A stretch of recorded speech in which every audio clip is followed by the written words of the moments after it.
성부와 성자와 성령의 이름으로 아멘.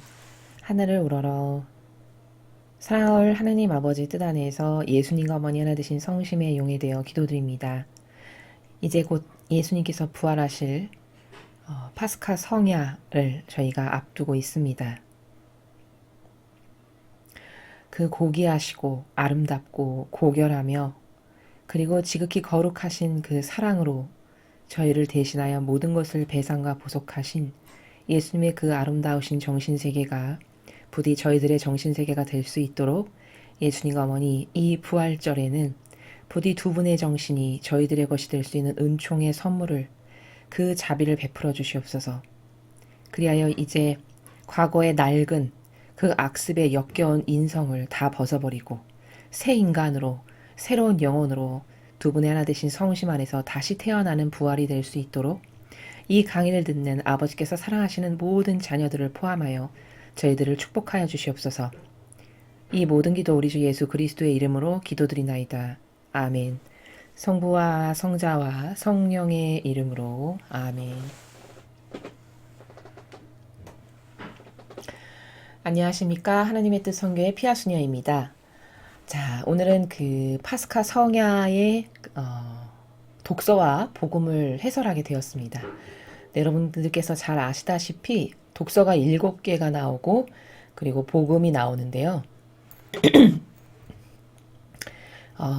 좀 시간이 걸리더라도 7개의 독서를 중요한 핵심 사항만 이렇게 간단하게 짚어가면서 설명을 다 하도록 하겠습니다. 그리고 이제 복음도 하고요. 그래서 좀 길어질 것 같은데 그렇다고 하더라도 성경을 올바르게 아는 것이 더 중요한 것이니까 여러분들께서 조금만 더 인내를 하시면서 강의를 들으셨으면 좋겠습니다.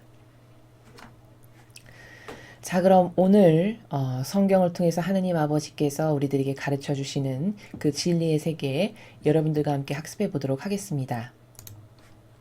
2021년 4월 3일 토요일 파스카 성야입니다.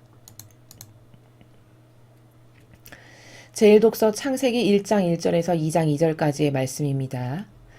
처음에 하느님께서 하늘과 땅을 창조하셨다. 땅은 아직 꼴을 갖추지 못하고 비어 있었는데 어둠이 시면을 덮고 하느님의 영이 그 물 위를 감돌고 있었다. 하느님께서 말씀하시기를 빛이 생겨라 하시자 빛이 생겼다. 하느님께서 보시니 그 빛이 좋았다. 하느님께서는 빛과 어둠을 가르시어 빛을 낮이라 부르시고 어둠을 밤이라 부르셨다. 저녁이 되고 아침이 되니 첫날이 지났다. 하느님께서 말씀하셨다.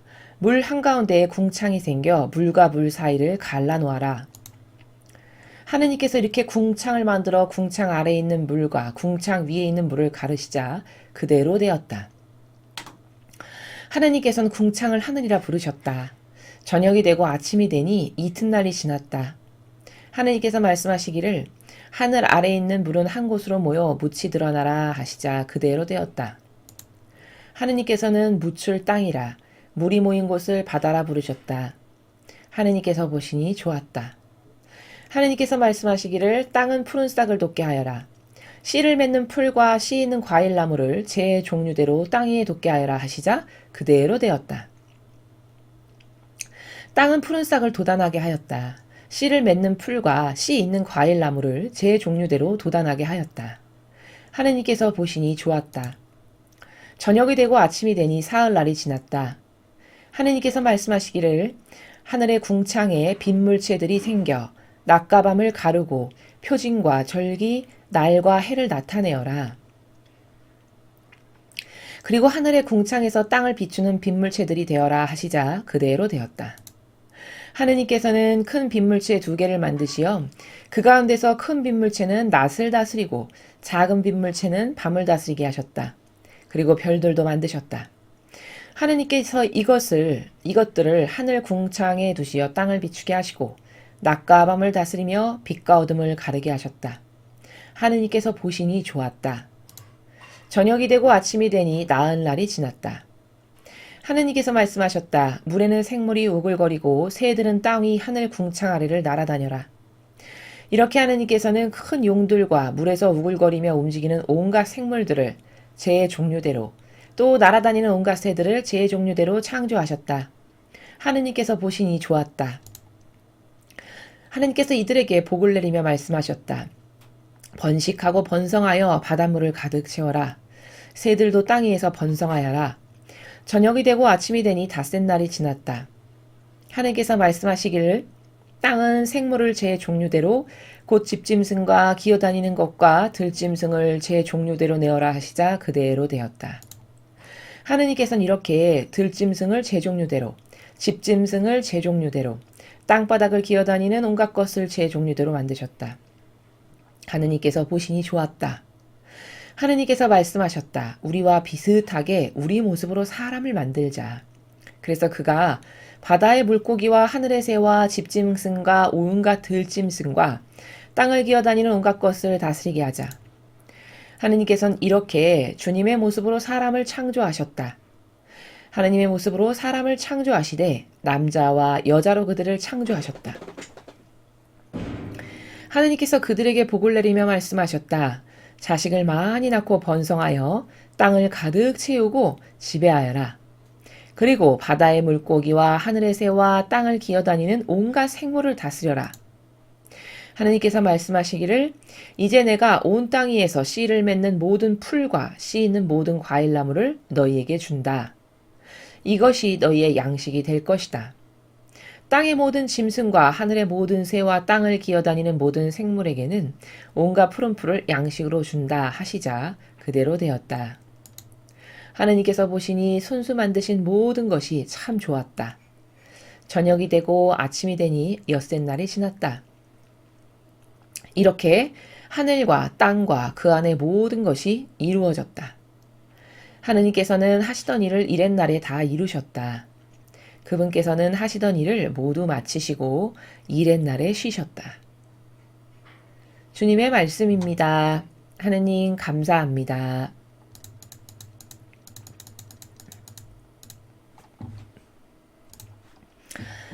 예, 일독서는 그 창세기 시작부터 1장 1절부터 2장 2절까지 지금 여러분께서 함께 보셨습니다.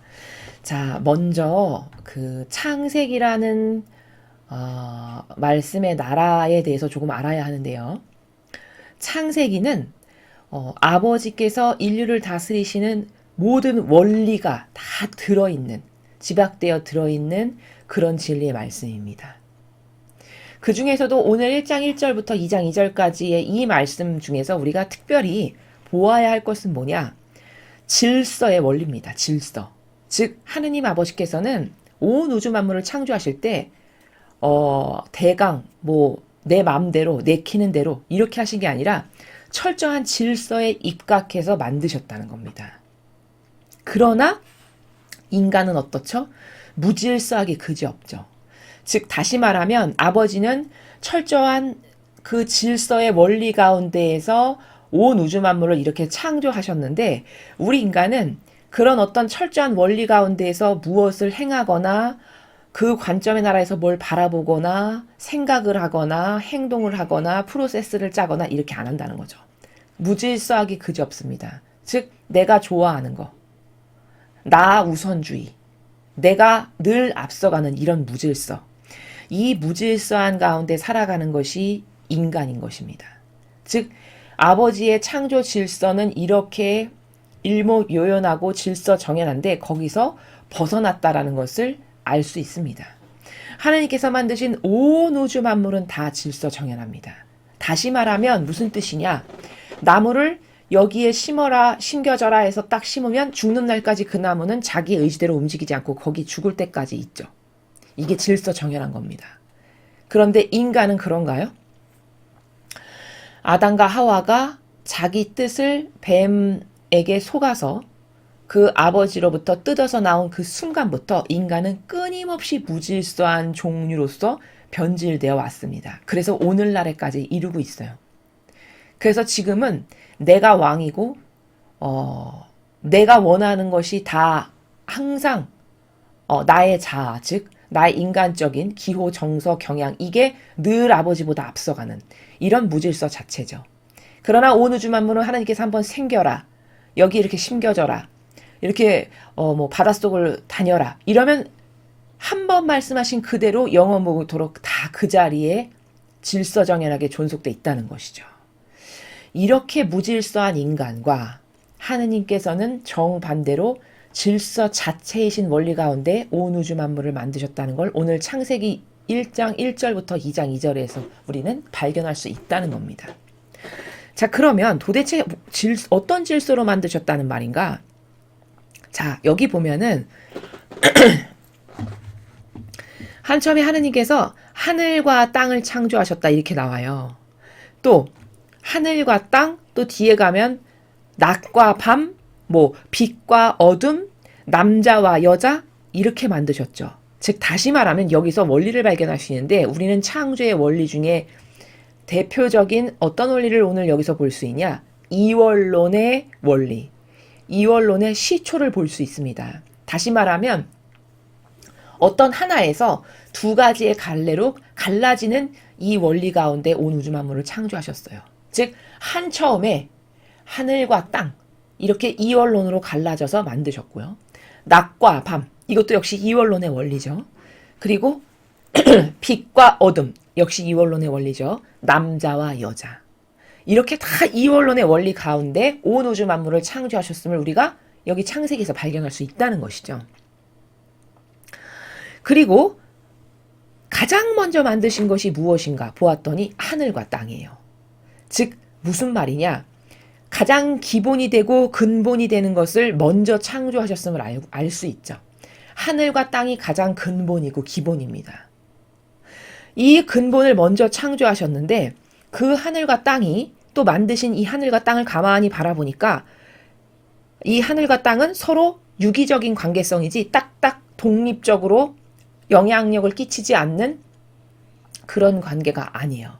하늘의 영향력이 땅에 미치고 땅의 반향이 하늘에 닿고 이런 유기적인 관계성 가운데에서 하늘과 땅이 창조되었다라는 것을 알 수 있죠. 남녀도 마찬가지입니다. 이 둘은 유기적 관계여야 돼요. 남자가 여성에게 또 여성이 남성에게 각각 도와줄 수 있는 어떤 고유한 독특한 그 성질 가운데 유기적으로 서로가 서로에게 의지도 하면서 또 어떤 속성은 내어 맡기기도 하면서 이렇게 유기적인 것이지 독립적으로 너는 너 나는 나 이렇게 살아가게끔 창조되지 않았다는 거죠. 이렇게 이원론으로 창조하셨고 이 이원론의 두 가지 것들은 서로 유기적 관계 가운데 있다라는 것을 발견할 수 있어요. 이게 바로 아버지께서 세상을 다스리고 만드신 질서의 원리라는 겁니다. 자, 그리고 먼저 하늘과 땅을 딱 만드셨어요. 그리고 땅은 아직 제대로 꼴도 갖추지 못했는데 어둠이 시면을 싹 덮은 가운데 하느님의 영이 그 물 위를 감돌고 있었다. 이렇게 표현하고 있죠. 자, 이 영이 뭘까? 영이. 하느님의 영이 물 위를 감돌고 있었다. 자, 이 영이라는 것은 일종의 힘이고 근원인 겁니다. 즉 생겨라 라고 말씀하시면 그대로 이루어지고 생겨나게 하는 그런 어떤 힘이고 근원, 그것을 바로 여기서 영이다 이렇게 말씀하신 거예요. 자, 그렇게 이렇게 여기 창세기 지금 우리가 본 1장 1절부터 2장 2절은 가장 여기서 중요하고 괄목하게 봐야 될 건 아버지는 질서 가운데 모든 우주 만물을 창조하셨다는 거. 오늘 여기서 특별히 볼 수 있는 그 질서 중에 하나는 뭐냐? 이원론의 원리다. 다 어떤 한 가지에서 파생된 두 가지로 퍼져나가는 이런 원리 가운데 창조하셨다. 그리고 이 두 가지는 서로 절대 무관하지 않고 독립적인 것이 아니라 상생의 유기적 관계 가운데 있다. 하늘과 땅이 그렇고 남여가 그렇고 낮과 밤이 그렇고 빛과 어둠이 그렇다는 것이죠. 그러나 이것의 정반대인 무질서한 인간, 어떤 이런 원칙이나 질서의 근거에서 무엇을 행하지 않는, 이를테면 이런 거예요. 아버지께서는 가장 근본이 되고 근원이 되는 하늘과 땅을 먼저 만드시죠. 이게 베이스가 되는 근원을 먼저 창조하신 것을 알 수 있죠. 근데 인간의 무질서는 예를 들자면 어떤 거냐면 하늘과 땅이 이렇게 준비도 안 됐는데 풀아 생겨라, 나무야 생겨라, 인간아 나와서 살아라. 마치 이런 이런 무질서한 가운데서 노력을 하는 인간의 모습을 오늘 대조적으로 이 창세기 아버지의 질서와 나는 얼마나 다른가를 비교해서 깨달을 수 있다라는 것이죠. 인간의 노력은 어떤 이런 하느님의 신적 질서의 근거에서 아버지는 이럴 때 이렇게 하셨어. 아버지는 보니까 세상을 이렇게 다스리셔. 아, 이게 원리구나. 이런 개념이 있냐? 없다는 거죠. 그저 법은 다 뭐냐? 내가 원하는 거. 내 자아와 인간적 경향이 항상 법이고 왕이에요. 이 정도로 무질서합니다. 그러니까 그런 무질서한 인간이 뭘 한다 한들 성공할 가능성이 당연히 희박하겠죠. 예를 들어 어떤 사람이 사업을 하는데 자꾸 망한다면 그것은 이런 아버지께서 다스리시는 신적인 질서에 근거해서 무엇을 계획도 세우고 프로세스도 만들고 그 안에서 행하지 않았기 때문이에요. 아버지께서 다스리시는 이런 질서의 원리에 내가 속해서 완전히 그 진리의 나라에 속한 사람으로서 늘 하느님께 여쭙고 지혜를 주십시오. 슬기를 주십시오. 이러면서 아버지의 마음을 조심스럽게 살펴드리며 저를 인도해 주세요. 이렇게 의탁하면서 가는 사람은 이런 하느님의 질서의 원리 안에 순응하는 사람이고 순종하는 사람이고 그런 영혼은 아버지께서 개입하실 수가 있기 때문에 그 영혼이 아버지의 이런 질서 가운데에서 사업도 할 수 있게 하시고 여러 가지 것도 할 수 있게 그래서 성공할 수 있게끔 이끌어 주신다는 거예요. 그러나 이러한 무질서한 인간이 이런 질서정연한 하느님께 의탁하지 않고는 절대 내가 이런 질서의 아버지께서 가지고 계신 은총의 빛을 받을 수 없다는 것. 인간은 얼마나 무질서한가. 온 우주 만물 중에 가장 무질서한 건 오로지 인간밖에 없습니다. 여러분 생각해 보세요. 이 우주도 그리고 지구도 여기에 심겨있는 풀 한 포기 하나 나무 한 그루 하나 꽃 한 송이도 다 하느님께서 여기 한 군데 심어 놓으시면 인간이 의도적으로 파내지 않는 다음에는 죽을 때까지 시들어서 없어질 때까지 그 자리에 다 가만히 있어요.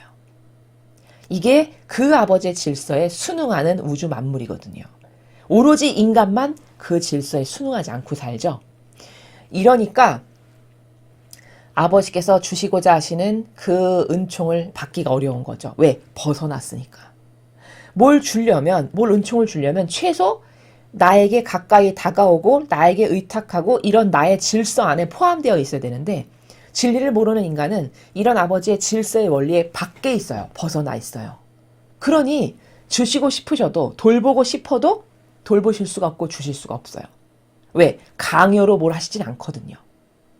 그래서 오늘 이 일독서를 통해서 우리가 반드시 알아야 될 건 뭐냐. 하느님은 무엇이건 다 질서 정연하게 만드시고 창조하시고 다스리신다는 거.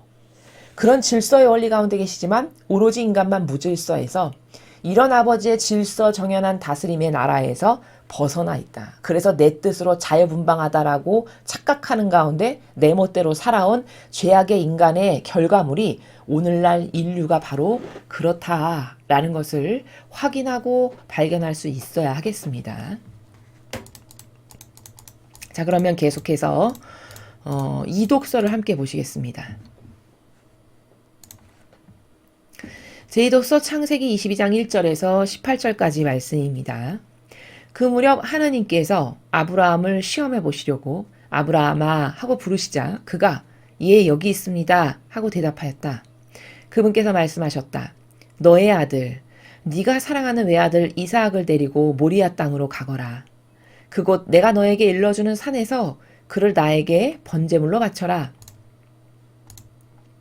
아브라함은 아침 일찍 일어나 나귀의 안장을 얹고 두 하인과 아들 이삭을 데리고서는 번제물을 살 장작을 팬 뒤 하느님께서 자기에게 말씀하신 곳으로 길을 떠났다. 사흘째 되는 날에 아브라함이 눈을 들자 멀리 있는 그곳을 볼 수 있었다. 아브라함이 하인들에게 말하였다. 너희는 나귀와 함께 여기 머물러 있어라. 나와 이 아이는 저리로 가서 경배하고 너희에게 돌아오겠다. 그러고 나서 아브라함은 번제물을 살 장작을 가져다 아들 이삭에게 지우고 자기는 손에 불과 칼을 들었다. 그렇게 둘은 함께 걸어갔다. 이삭이 아버지 아브라함에게 아버지 하고 부르자 그가 얘야 왜 그러느냐 하고 대답하였다. 이삭이 불과 장작은 여기 있는데 번제물로 바칠 양은 어디 있습니까? 하고 묻자 아브라함이 얘야 번제물로 바칠 양은 하느님께서 손수 마련하실 거란다 하고 대답하였다. 둘은 계속 함께 걸어갔다. 그들이 하느님께서 아브라함에게 말씀하신 곳에 다다르자 아브라함은 그곳에 제단을 쌓고 장작을 얹어 놓았다. 그러고 나서 아들 이삭을 묶어 제단 장작 위에 올려놓았다. 아브라함이 손을 뻗쳐 칼을 잡고 자기 아들을 죽이려 하였다. 그때 주님의 천사가 하늘에서 아브라함아 아브라함아 하고 그를 불렀다. 그가 예 여기 있습니다 하고 대답하자 천사가 말하였다. 그 아이에게 손대지 마라. 그에게 아무 해도 입히지 마라. 네가 너의 아들 너의 외아들까지 나를 위하여 아끼지 않았으니 네가 하나님을 경외하는 줄을 이제 내가 알았다. 아브라함이 눈을 들어 보니 덤불에 뿔이 걸린 순양 한 마리가 있었다. 아브라함은 가서 그 순양을 끌어와 아들 대신 번제물로 바쳤다. 아브라함은 그곳의 이름을 야훼 이레라 하였다. 그래서 오늘도 사람들은 주님의 산에서 마련된다고들 한다. 주님의 천사가 하늘에서 두 번째로 아브라함을 불러 말하였다. 나는 나 자신을 걸고 맹세한다. 주님의 말씀이다. 네가 이 일을 하였으니 곧 너의 아들, 너의 외아들까지 아끼지 않았으니 나는 너에게 한껏 복을 내리고 네 후손이 하늘의 별처럼 바닷가의 모래처럼 한껏 번성하게 해주겠다. 너의 후손은 원수의 성문을 차지할 것이다. 네가 나에게 순종하였으니 세상의 모든 민족들이 너의 후손을 통하여 복을 받을 것이다. 주님의 말씀입니다. 하느님 감사합니다. 자, 1독서에서 하느님 아버지께서 온 우주 만물을 창조하셨습니다. 그리고 나서 그 다음에 어떤 것을 하시는가 이렇게 유심히 봤더니 사랑을 쏟아내고 싶은 대상을 찾으시는 거예요. 지금 이 독서의 내용은. 즉 무슨 말이냐. 이제 마음 만족할 만큼 참 보신이 좋았다. 아주 마음에 들게 온 우주 만물을 다 창조하셨어요. 다 창조하시고 나서 그리고서 다음 단계로 어떤 것을 아버지께서 하시는가를 유심히 보니 이제는 사랑을 쏟아내고 싶은 그 유일성의 사랑이 과연 나에게 합당한 내가 사랑을 줘도 부족함이 없는 그 유일성의 사랑을 나에게 줄 자녀가 누가 있나 이렇게 찾으시는 거죠. 그 중에 아브라함이 당첨된 거예요. 훌륭한 속성으로. 즉 하느님이 우리의 존재에 있어서 절대성의 나라에 계신 분이라면 우리는 그 절대성의 사랑 앞에 유일성으로 화답을 해야 되는 거거든요. 그럼 유일성이라는 건 뭐냐?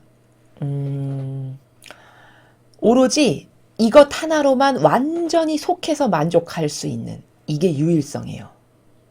그러니까 다시 정의하면 사랑을 하느님 아버지께서 절대성의 사랑을 가지고 계시다면 온 인류는 각각 다른 고유의 속성으로 하느님 아버지께 유일무이한 존재들이죠. 바로 이렇게 유일성의 사랑을 아버지께 자기가 처해 있는 위치의 나라에서 드릴 수 있어야 되는 게 자녀된 우리가 구현해 나가야 될 사랑의 나라다라는 거예요. 그럼 그 유일성이라는 건 과연 어떤 속성이냐? 예를 들면 성모님 같이 하나님께 완전히 속할 수 있는 것. 저는 이거 하나로 완전히 만족합니다. 다른 건 아무 것에도 관심이 없어요. 오로지 아버지께 용해돼서 하나 되는 것, 그렇게 속하는 것, 그거 말고는 관심도 애착도 집착도 아무것도 없습니다. 요게 성모님의 완덕의 속성이시죠. 바로 요렇게 누가 화답을 할 수 있는 내 자녀들은 누가 있나를 유심히 찾으시는데 그중에 너무나도 화답을 올바르게 잘해서 당첨된 축복을 주기에 제 정도면 축복 주기에 합당하다 해서 당첨된 사람이 지금 아브라함이라는 거예요.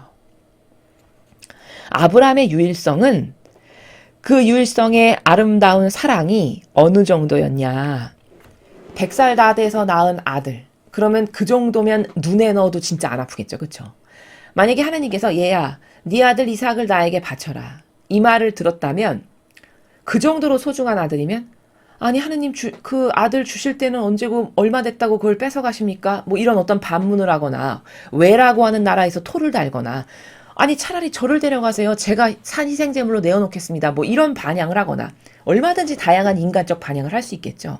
근데 아브라함은 전혀 그렇지가 않았어요. 말씀이 떨어지기가 무섭게 왜요? 왜 그래야 되죠? 토 하나 다는 나라가 없고 자고 나서 아침 일찍 바로 일어나서 안장을 싸요. 그리고 아들을 깨워서 묵묵히 침묵으로 아무 말도 안 하고 데리고 갑니다. 오죽하면 이삭이가 궁금하니까 아버지 아니 뭐 장작도 있고 불도 있고 다 있는데 왜 번제물은 없어요? 이렇게 물어보죠. 차마 그 아들한테 네가 번제물이란다 이 말을 어떻게 합니까? 아버지가 돼서. 굉장히 마음이 아리고 슬펐겠죠. 그치만 그렇게 이야기 안 해요. 번제물은 하느님께서 마련하실 거란다. 이렇게 안심을 시키고 조용히 묵묵히 걸어갑니다. 그리고는 가식이 아니라 보여주기 위한 처신이 아니라 진짜 죽이려고 칼을 내리치려고 들어요. 자기 아들을 장작더미에 높이고. 이러니까 하느님 아버지의 시험을 통과한 거예요. 아브라함이. 야 아서라. 절대 그 아이 털끝 하나 건드리지 마라. 네가 나에 대한 사랑이 어느 정도인지, 네가 얼마나 유일성으로 나에게 완전히 속한 아름다운 사랑을 나에게 주었는지를 내가 오늘 확인했다. 이렇게 말씀하시죠. 그렇죠? 이렇게 확인이 시험이 끝나고 나서 번제물도 보내주시고 그래서 그 번제물을 아버지께 바쳐드릴 수 있게끔 하죠. 하느님은 시험하시는 분이세요. 왜 시험을 하시냐? 여러분 생각해 보세요. 아브라함을 모든 민족의 아버지, 믿음의 조상, 이렇게 엄청난 칭호를 붙여주시면서 축복을 주셨죠. 그럼 이거는 어떤 거냐면 왜 이런 시험을 하시냐? 하느님께서는 어떤 나에게 아주 아름다운 절대적인 속성의 유일성을 지니고 있는 사랑을 나에게 줄 자녀가 누군가를 골라내셔서 그를 예를 들면 천상에 이 정도의 나라에다가 갖다 놓고 싶으신 거예요. 축복을 주시기를. 그럼 이 정도의 나라에 갖다 놓고 싶은 영혼을 고르시는데 아무나 골라서 그게 될까요? 절대 안 되겠죠. 이 지상과 같은 규칙도 없고 질서도 없고 쓰레기와 같은 무질서라면 상관이 없겠지만 천상의 나라는 질서 자체예요. 일독서에서 말씀드렸죠. 질서 정연함 자체라고요. 그럼 하나님께서 어떤 그런 유일성의 사랑 하나를 선택하셔서 그를 온 민족의 이런 믿음의 아버지로 이렇게 높이 세우시고 싶은데 그걸 아무나 시험도 안 해보고 갖다 놔서 그걸 얘들아 이게 믿음의 아버지란다 이렇게 하실 수는 없는 거죠. 그렇죠? 이러니까 시험을 하세요. 이러니까 시험을 보는 겁니다. 우리 삶도 똑같아요. 이 지상에서 지금 우리가 목숨이 생명이 있을 때 우리의 삶은 사실 하느님께서 우리를 시험하시는 시험의 연속이라는 걸 깨달아야 됩니다. 그러니까 반향하는 게 정말 중요한 거예요. 고통의 순간마다 희생을 해야 되는 순간마다 나에게 무엇이 다가오는 순간마다 그때그때마다 반향하는 걸 아버지는 유심히 이렇게 바라보신단 말이죠. 제가 과연 질이 어느 정도인가? 제에게 이런 축복을 줘도 합당할까? 천상의 나라에 내가 한 이 정도에 갖다 놓으려고 하는데 과연 자격이 될까? 이런 걸 유심히 보신단 말이죠. 이래서 이 지상에서 하나님께 어떻게 반향하는가는 너무너무 중요한 일입니다. 오늘 아브라함이 바로 그런 시험에 통과된 거죠. 그 하나님께 대한 그 아름다운 유일성의 사랑이 참 정말 아름다웠던. 그래서 아버지께서 인정할 만한 그래 내가 너의 그 나에 대한 신뢰와 믿음과 사랑을 내가 오늘 확인했다. 아서라 아들아 건드리지 말거라. 이렇게 하실 만큼. 그래서 이 이독서를 통해서는 나는 과연 이런 유일무이한 나만이 드릴 수 있는 이런 유일성의 사랑의 그 순도와 질을 아버지께 과연 어떻게 드리고 있는가 한번 반성해 봐야 될 일이고 객관화를 시켜서 내 자신을 성찰해 봐야 될 일이다 라는 것을 말씀드립니다. 자, 계속해서 3독서 함께 보시겠습니다. 제3독서 탈출기 14장 15절에서 15장 1절까지의 말씀입니다. 그 무렵 주님께서 모세에게 말씀하셨다. 너는 어찌하여 나에게 부르짖느냐? 이스라엘 자손들에게 앞으로 나가라고 일러라. 너는 네 지팡이를 들고 바다 위로 손을 뻗어 바다를 가르고서는 이스라엘 자손들이 바다 가운데로 마른 땅을 걸어 들어가게 하여라. 나는 이집트인들의 마음을 완고하게 하여 너희를 뒤따라 들어가게 하겠다. 그런 다음 나는 파라오와 그의 모든 군대, 그의 병거와 기병들을 쳐서 나의 영광을 드러내겠다. 내가 파라오와 그의 병거와 기병들을 쳐서 나의 영광을 드러내면 이집트인들은 내가 주님임을 알게 될 것이다. 이스라엘 군대 앞에 서서 나아가던 하느님의 천사가 자리를 옮겨 그들 뒤로 갔다. 구름 기둥도 그들 앞에서 자리를 옮겨 그들 뒤로 가섰다. 그리하여 그것은 이집트 군대와 이스라엘 군대 사이에 자리 잡게 되었다. 그러자 그 구름이 한쪽은 어둡게 하고 다른 쪽은 밤을 밝혀 주었다. 그래서 밤새도록 아무도 이쪽에서 저쪽으로 다가갈 수 없었다. 모세가 바다 위로 손을 뻗었다. 주님께서는 밤새도록 거센 쇳바람으로 바닷물을 밀어내시어 바다를 마른 땅으로 만드셨다. 그리하여 바닷물이 갈라지자 이스라엘 자손들이 바다 가운데로 마른 땅을 걸어 들어갔다. 물은 그들 좌우에서 벽이 되어 주었다. 뒤이어 이집트인들이 쫓아왔다. 파라오의 모든 말과 병거와 기병들이 그들을 따라 바다 한가운데로 들어갔다. 새벽녘에 주님께서 불기둥과 구름기둥에서 이집트 군대를 내려다보시고 이집트 군대를 혼란에 빠뜨리셨다. 그리고 그분께서는 이집트 병거들의 바퀴를 움직이지 못하게 하시어 병거를 몰기 어렵게 만드셨다. 그러자 이집트인들이 이스라엘을 피해 달아나자 주님이 그들을 위해서 이집트와 싸우신다 하고 말하였다. 주님께서 모세에게 말씀하셨다. 바다 위로 손을 뻗어 이집트인들과 그들의 병거와 기병들 위로 물이 되돌아오게 하여라. 모세가 바다 위로 손을 뻗었다. 날이 새자 물이 제자리로 되돌아왔다. 그래서 도망치던 이집트인들이 물과 맞닥뜨리게 되었다. 주님께서는 이집트인들을 바다 한가운데로 쳐넣으셨다. 물이 되돌아와서 이스라엘 자손들을 따라 바다로 들어선 파라오의 모든 군대의 병거와 기병들을 덮쳐버렸다. 그들 가운데 한 사람도 살아남지 못하였다. 그러나 이스라엘 자손들은 바다 가운데로 마른 땅을 걸어갔다. 물은 그들 좌우에서 벽이 되어 주었다.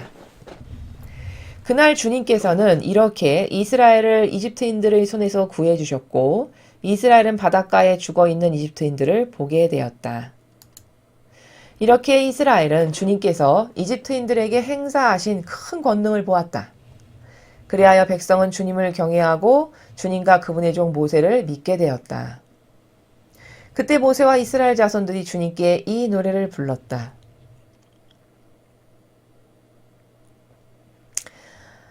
자, 여기까지가 삼독서입니다.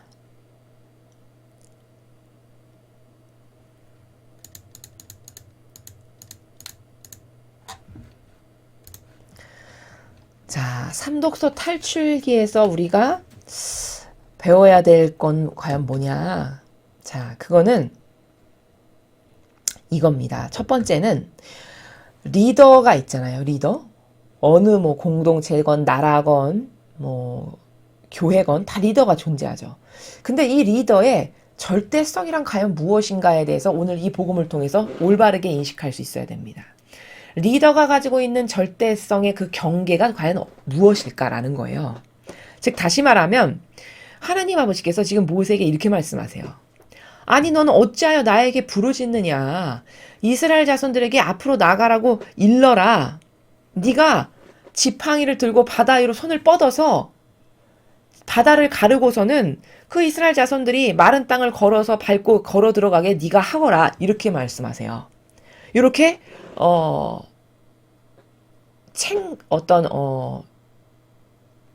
좀 잘못한 부분에 대해서 꾸짖고 계시죠? 이게 뭐냐면 지금 모세가 무엇에 대한 경계값이 좀 혼동스러운 거냐면 자신이 리더로서 해야 될 절대성의 나라의 경계값을 잘 모르는 겁니다. 그럼 모세는 왜 그런 자기가 리더로서 해야 될 절대값의 나라, 절대성의 나라를 왜 잘 몰랐냐? 이런 게 있는 거죠. 하느님을 감히 능가할까봐. 하나님의 뜻을 능가해서 내가 뭐 멋대로 마치 신이냐 무엇을 이렇게 그 선을 밟고 넘어서는 일을 할까봐 두렵고 조심스러워서 이렇게 기다렸던 거예요. 모세의 이 마음은. 근데 아버지는 오히려 그렇게 가만히 아무것도 안 하고 가만히 서 있는 모세를 지적하세요. 잘못되었다고. 아니 네가 손을 뻗어서 갈라져라. 이렇게 해서 갈른 다음에 얼른 빨리 백성들이 그 마른 땅을 밟고 걸어가게 해야지. 너 왜 가만히 있냐? 뭐 맨날 하나님 도와주세요 부르짖기만 하냐? 빨리빨리 이렇게 실천을 해라. 이렇게 말씀하시죠. 그럼 여기서 우리가 보아야 될 건 뭐냐? 리더라는 사람의 절대성의 경계값을 알아야 돼요. 예를 들면 이건 무슨 말이냐면, 예를 들어 제가 리더면 당연히 하느님의 뜻 안에서 항상 살면서 아버지 이거 어떻게 할까요?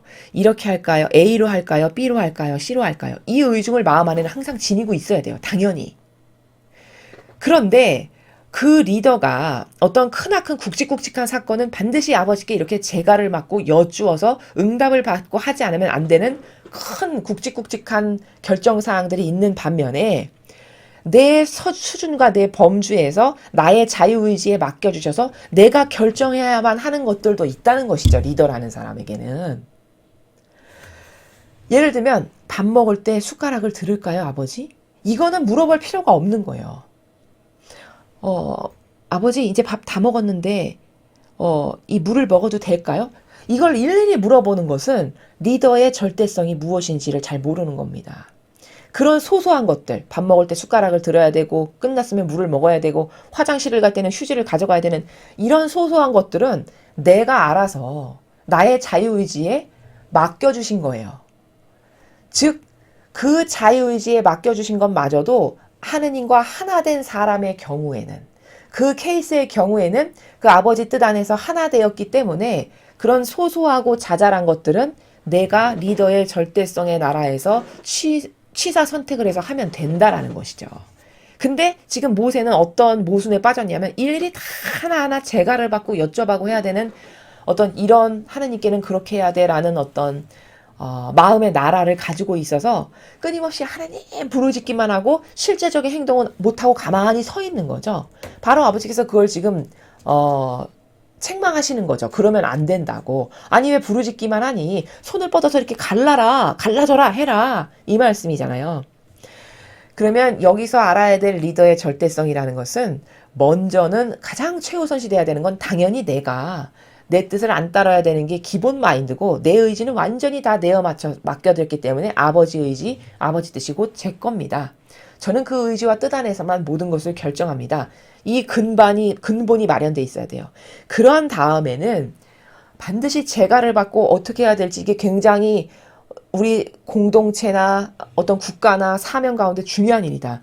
그러면 응답을 받을 때까지 없으면 기다려야 될 이런 것들이 있는가 하는 반면에 아까 제가 좀 전에 말씀드린 자잘한 것들은 하나 된 사람이라면 내가 이렇게 취사 선택을 하는 것을 하느님께서는 다 그것도 내가 했다라고 받아들이신다는 거예요. 왜? 하나 된 사람이니까. 그러니까 그런 자잘한 것은 너의 자유의지가 내 마음의 나라 안에서 취사선택 결정을 해서 해야 된다라고 하는 그 리더의 절대성을 여기서 첫 번째 파트에서는 배워야 된다라는 겁니다. 그래서 결론을 말씀드리면 리더라는 것은 예수님과 어머니께서 하셨을 법한 일을 선택해서 하는 게 곧 리더의 절대성이에요. 무엇을 선택할 때마다 어떤 걸 매사에 결정할 때마다 예수님과 어머니 이때 어떻게 하셨을까? 아 그래 A를 하셨을 거야. 아 그래 B를 하셨을 거야. 이런 거 금방 알 수 있거든요. 진리를 배웠다면. 그럼 그렇게 하셨을 법한 일을 내가 선택해서 하면 되는 거라는 거예요. 그러나 그렇다고 해서 이 말이 하느님을 능가해서 네가 신이고 너의 자아와 자유의지가 아버지를 능가하는 것을 뭐든지 다 그렇게 범주를 뛰어넘어서 해도 된다. 그 말은 아니라는 거죠. 그래서 여쭙고 해야 될 일과 알아서 결정해야 할 일을 그 정도의 분별은 내가 리더라면 할 수 있어야 된다라는 것을 오늘 여기서 배울 수 있다는 겁니다. 자, 그리고 두 번째 우리가 여기서 하나 발견할 거는 여기 지금 이스라엘 백성은 다 그 종살이 하던 이집트에서 꺼내셔가지고 구하시려고 온갖 기적과 이적과 표징을 다 보여주시면서 꺼내주시죠. 아니 그런데 이집트 사람들은 다 죽여버리세요. 막 바다에 수장시켜버리시고 이렇게. 그럼 이집트 백성은 하느님이 만드신 피조물이 아닌가요? 아니죠. 그들도 아버지 작품이란 말이죠. 그들도 아버지께서 만드신 피조물이란 말이죠. 그런데 어떤 백성은 살리시는가 하면 어떤 백성은 왜 바다에 수장시키고 죽여버리실까? 도대체 무슨 기준에 근거하여 그렇게 하실까라는 것이죠. 바로 그건 뭐냐?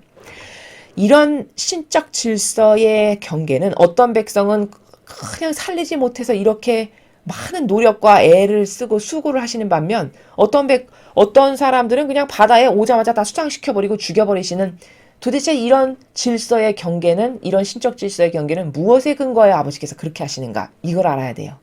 바로 그건 뭐냐? 하느님하고 하나 되었는가라는 겁니다. 이스라엘 백성은 왜 구하실까? 아버지께 속한 백성이고 물론 계속 배신을 하고 모욕을 드리긴 하지만 그래도 주님 주님 주님 하면서 주님을 찾는 하느님을 찾는 갈망하는 하느님이 어떤 분이신지 정확히 몰라서 그렇지 그 하느님을 그저 찾는 이런 백성이에요. 하느님께 속한. 그러니까 그 이스라엘 백성은 구하시는데 이집트 백성은 하느님을 찾나요? 속했나요? 하느님을 아나요? 갈망하나요? 아니요. 다 우상숭배 이상한 신 떠받들면서 살고 이런 백성이죠. 하느님하고 전혀 하나 될 의지도 지향도 뭐 올바른 반향도 아무것도 없어요. 오히려 마귀랑 하나 되어 있는 상태죠. 우상이라고 하는. 이러니까 이 백성들은 안 구하시죠. 오히려 나에게 속한 백성을 이들이 공격하고 죽여버리려고 하니까 대신해서 싸워주시잖아요. 내 자녀들의 편을 들어주신다는 거죠. 나하고 하나 되고 속하려고 하는 내 자녀들의 편을 들어서 그들을 대변하시고 그들을 구하시고 그들을 공격하려는 마귀들을 오히려 이렇게 죽여버리시는 다 아버지께서 만드신 피조물인데 이런 놀라운 사실을 발견할 수 있어요. 그래서 성경 전체를 통틀어서 특히 이 마지막 시대에 가장 중요한 건 뭐냐? 하느님하고 죽으나 사나 자나 깨나 하나 되기만을 갈망해야 돼요. 그게 유일한 우리들의 희망이에요. 우리 영혼에게 희망이 있으려면 내가 죽고 나서 천상에 갈 은총이 그나마 있게 하려면 어떻게 해서든지 하느님과 하나 되는 것 이것만을 갈망하고 그것만을 위해서 노력하고 애쓰고 희생하고 고통을 받고 이렇지 않은 것은 다 무의미하고 쓰잘데없고 아무런 효용과 가치도 없는 일이다. 이걸 반드시 여기 후미에 이집트 백성이 이렇게 다 죽는 것에 요 포인트에 가서는 바로 지금 제가 말씀드린 하나 되었는가가 그토록 중요하다. 요 관점을 발견하셔야 된다는 것을 말씀드립니다. 자, 계속해서 사독서 함께 보시겠습니다. 제4독서 이사야서 54장 5절에서 14절까지의 말씀입니다. 너를 만드신 분이 너의 남편, 그 이름 만군의 주님이시다. 이스라엘의 거룩하신 분이 너의 구원자, 그분께서는 온 땅의 하느님이라 불리신다. 정녕 주님께서는 너를 소방 맞아 마음 아파하는 아내인 양, 퇴방 맞은 젊은 시절의 아내인 양 다시 부르신다. 너의 하느님께서 말씀하신다. 내가 잠시 너를 버렸지만 크나큰 자비로 너를 다시 거두어드린다. 분노가 북받쳐 내 얼굴을 잠시 너에게서 감추었지만 영원한 자애로 너를 가엾이 여긴다. 네 구원자이신 주님께서 말씀하신다.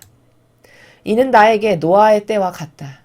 노아의 물이 다시는 땅에 범람하지 않으리라고 내가 맹세하였듯이 너에게 분노를 터뜨리지도 너를 꾸짖지도 않겠다고 내가 맹세한다. 산들이 밀려나고 언덕들이 흔들린다 하여도 나의 자애는 너에게서 밀려나지 않고 내 평화의 계약은 흔들리지 아니하리라. 너를 가엾이 여기시는 주님께서 말씀하신다. 너 가련한 여인아, 광풍에 시달려도 위로받지 못한 여인아, 보라, 내가 성류석을 너의 주춧돌로 놓고 청옥으로 너의 기초를 세우리라. 너의 성곽키들을 홍옥으로, 너의 대문들을 수종으로, 너의 성벽을 모두 보석으로 만들리라. 너의 아들들은 모두 주님의 제자가 되리라. 또 네 아들들의 평화가 넘치리라. 너는 의로움으로 굳건히 세워지고 압박에서 풀려나리니 네가 두려워할 일이 없으리라. 또 공포에서 풀려나리니 그것이 너에게 닥쳐오지 아니하리라. 주님의 말씀입니다. 하느님 감사합니다.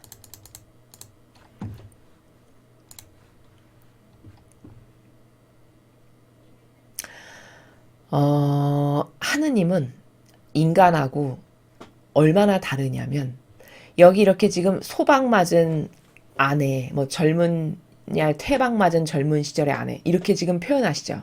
이게 곧 인류인 우리고 곧 이스라엘 백성이거든요. 이 처지가, 이 신세가. 이 정도로 배신하고 역겹고 모욕 자체고, 배신을 한 번만 했냐? 그게 아니죠. 끝없이 배신하죠. 배신해서 이렇게 막 내치셨다가 불쌍한 마음이 들어서 또 살려주시고 또 살려주시고, 이게 하느님 아버지의 성심의 나라예요. 부성적 성심이. 지금 이 말씀도 뭐죠?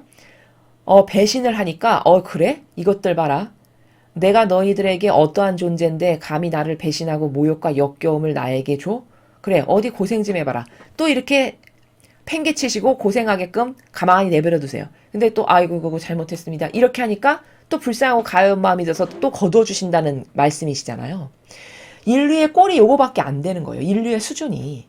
인간의 수준이라는 것은 어느 정도로 저급하냐. 한 번 했으면 영원히 안 해야 되잖아요. 그것도 지력이 있다면 절대 그렇지가 않죠. 인류의 역사, 성경의 역사, 이스라엘의 역사를 보면 이 물결 모양의 패턴이 끊임없이 반복돼요. 좋았다가 싫었다가 잘했다가 바닥을 쳤다가 이것이 끊임없이 반복됩니다. 주기적으로. 이게 인간의 수준이에요. 근데 그런 인류는 아버지는 어떻게 대하시냐? 한결같은 자애와 신의로 대하신다는 걸 여기서 볼 수 있죠. 여기 지금 사독서에서 우리가 볼 수 있는 나라는 뭐냐면, 어떤 신적 질서를 봐야 되냐? 절대성과 유일성의 관계라는 거예요. 하느님과 우리는. 즉, 너를 만드신 분이 너의 남편. 여기 남편은 하느님 아버지를 말씀하시는 겁니다. 신랑, 신부로도 비유하시죠. 다른 데서는.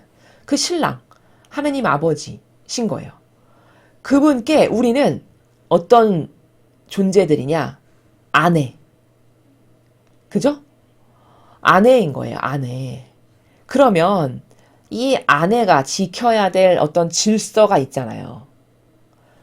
이 남편이 지키고 살아가야 될 질서가 있죠. 그게 바로 뭐냐? 이 남편이 살아가야 될 질서의 정신세계 나라는 절대성이에요. 절대성. 그리고 이 아내라고 표현하신 우리 인류, 이스라엘 백성, 우리 인류가 따라야 될 질서의 경계값은 유일성이란 말이죠. 유일성. 그럼 이 절대성과 유일성의 관계를 인류는 하느님 아버지께 온전히 올바르게 잘 드리고 화답을 잘 드리면서 여기까지 왔냐? 절대 그렇지가 않다는 거죠. 끝없이 배신을 하죠. 마치 그래서 창녀라고 성경에 표현하는, 인류가 딱 창녀와 똑같아요. 하느님 아버지께. 끝없이 우상 숭배하고 내 뜻 따르고 자아, 인간적인 것, 또 율법학자들의 제도와 전통, 수많은 하느님, 신랑 한 분을 놔두고 남편 하나를 놔두고 끊임없이 고개를 기웃거리면서 이것저것 어떤 좀 신선하고 색다르고 좋은 것 없나를 찾아다니는 바람난 어떤 동물 같은 그런 수준이 이 인류의 우리의 수준이라는 거죠. 여기 아내라고 표현하신. 그럼 이 질서의 관계가 올바르게 정립되려면 어떻게 해야 되냐? 이 아내는 유일성으로 완전히 속해야 돼요. 하느님께. 유일무이한 저의 전부십니다. 이렇게 속해야 돼요. 아까 창세기에서 아브라함이 그랬던 것처럼. 그래야만 이게 신적 질서를 아는 거고 올바르게 하느님께 반영하는 나라가 무엇인지를 아는 영혼이고, 그때서 하느님 아버지께서는 주시고자 하시는 은총을 우리에게 주실 수 있어요. 아브라함이 그 유일성의 정신을 완전히 속하고 하나 되니까 엄청난 축복과 은총을 받았죠. 검증이 끝나니까. 마찬가지라는 거예요. 우리의 위치는 이 아내라고 표현한 이 단어가 포함하고 있는 나라는 우리가 살아가야 될 나라를 가르쳐 주시는 건데, 질서. 그 질서가 너는 유일성으로 완전히 나에게 속해서 하나 되라. 이 말씀이에요. 그럼 그때 하느님의 질서는 절대성이라는 거예요. 그 절대성은 뭐냐? 세상이 말하는 절대군주. 나에게 너 무릎 꿇고 하지 않으면 넌 죽는다. 이런 절대군주가 아니에요. 여기서 말하는 절대성은. 하느님은 절대성을 가지고 계신 사랑이신데, 그 하느님의 절대성의 사랑이라고 하는 여기서의 절대는 부족함이라고는 단 하나도 없는 절대. 그 완벽한 절대자가 바로 하느님 아버지시라는 거예요. 야, 절대성이야, 하느님은. 그러면 또 이상한 마귀는 어떤 오해를 불러일으키냐면, 뭐야, 구속하고, 억압하고 찍어 누르는 뭐 절대군주 같은 그런 절대? 나에게만 이렇게 해야 돼? 이런 절대 왕정? 이 절대가 아니라는 겁니다. 여기서 하느님께서는 절대성의 질서고 우리는 유일성의 질서인데 그 절대성은 부족한 거라고는 찾아볼래야 아무리 찾아봐도 찾아볼 수 없는 완벽 자체의 절대, 그 절대성이라는 거예요. 그래서 인류 각각에게 바로 그런 절대성의 나라에서 인류의 각각의 영혼들을 사랑하시는 이런 절대예요. 그런 절대에게 나라는 존재는 어떤 질서로 화답하는 게 올바른 거냐? 유일한 존재로. 나 같은 영혼 이 지구상에서 또 있나요? 없죠. 유일무이해요, 내가. 나라는 속성, 요렇게 생기고 성격, 말투, 내가 가지고 있는 정신세계, 나라, 이런 모든 것을 취합했을 때 나라고 하는 존재는 온 우주 만물 중에서 내가 아무리 부족해도 똑같은 사람 지구상에 단 한 명도 없죠. 이러니까 유일성이에요. 그 유일성이 어떤 정신으로 살아가야 빛이 되냐? 완전히 속할 수 있는 대상을 찾아서 그게 누굽니까? 세상 어느 누구도 완벽하게 속하고 싶은 사람이 있나요? 없어요. 왜? 다 변덕스럽고 변질될 거거든요. 영원한 건 하나도 없거든요, 세상에. 그럼 유일하게 어떤 분에게 완벽하게 속하고 싶을까? 하느님 아버지. 또는 예수님. 왜? 그 절대성은 너무 아름다운 게 변질이라는 게 없어요. 오늘 여기도 이사야서도 뭐죠? 그래, 네가 나를 이렇게 배신하고 또 떠나가고 또 나에게 모욕을 줬지만 그래서 내가 한때 너를 소방 맞은 여인처럼 그렇게 내버려 뒀지만 다시 너를 걷어들인다. 네가 가련하고 불쌍해서 너하고 맺은 그 계약을 내가 저버릴 수 없어서 다시 너를 걷어들인다. 이런 나라잖아요. 이런 절대이신 거예요. 한번 약속한 것을 웬만해서는 포기하거나 버리시지 않는 이런 절대. 이 절대성의 사랑은 하느님께만 있어요. 여러분, 세상의 남녀관계가 이혼이 많은 건 왜죠? 절대성이 절대성 같지 않고 유일성이 유일성 같지 않아서예요. 남성이 절대성이 없고 여성에게 유일성이 없기 때문이에요. 이러니까 못 살고 이혼하고 나 좋은 대로 멋대로 살겠다라고 다 뿔뿔이 흩어지는 거거든요. 그런 아름다우신 절대성. 그 절대성에 나의 내적이고 외적인 모든 것을 다 쏟아붓는다 한들 아까울 게 뭐가 있겠습니까? 그 정도로 완벽하신 절대인데. 그쵸? 요런 질서 관계를 하느님이 절대성이고 나는 유일성으로서 그분께 어떻게 속할 건가? 어떤 질과 순도와 효용과 가치로 속할 건가? 성모님처럼 속할 수도 있고 바람난 탕녀처럼 속할 수도 있고 그건 자기의 자유의지죠. 어떤 정신세계로 어떻게 속하는 게 마음에 드는가를 잘 스스로 성찰해 봐야 돼요. 그런 절대성과 유일성의 질서적 관계를, 신적 질서의 관계성을 오늘 여기 이사야서를 통해서 발견할 수 있고요. 그리고 여기 보면은 이런 말씀이 있죠. 가련한 여인아. 하도 바람을 피니까 가만히 내버려 두신 거예요. 아주 궁핍하고 가난하게 살게끔. 그래서 가련해졌어요. 가련해. 이스라엘이 그렇죠. 딱 그렇죠. 이스라엘이. 가련하고 하염없이 불쌍해진 거예요. 그러니까 또 거두들이신다는 거거든요. 지금. 야, 가련한 여인아. 네가 광풍에 시달려도 위로받지 못한 여인아. 어디 가서도 하느님 같은 위로를 주고 그 변치 않는 사랑을 줄 신은 사람은 아무리 찾아봐도 없었던 거죠. 그러니까 광풍에 시달려도 위로받지 못한 여인아. 이렇게 말씀하시는 거예요. 보라, 내가 성류석을 너의 주춧돌로 놓고 청옥으로 너의 기초를 세우리라. 너의 성곽키들을 홍옥으로, 너의 대문들을 수정으로, 너의 성벽을 모두 보석으로 만들리라. 여기 내가 뭐 성류석을 주춧돌로 놔주고 청옥으로 너의 기초를 다시 세우고 성곽키를 홍옥으로 만들어주고, 이거는 무슨 나라를 말씀하시는 거냐면 네가 이처럼 나를 배신하고 또 달아나고 해서 너는 가련하고 비참하기 이를 데 없는 신세가 됐지. 근데 내가 너를 받아들이겠다라는 성성을 걸어서 한 그 약속을 나는 저버리지 않아.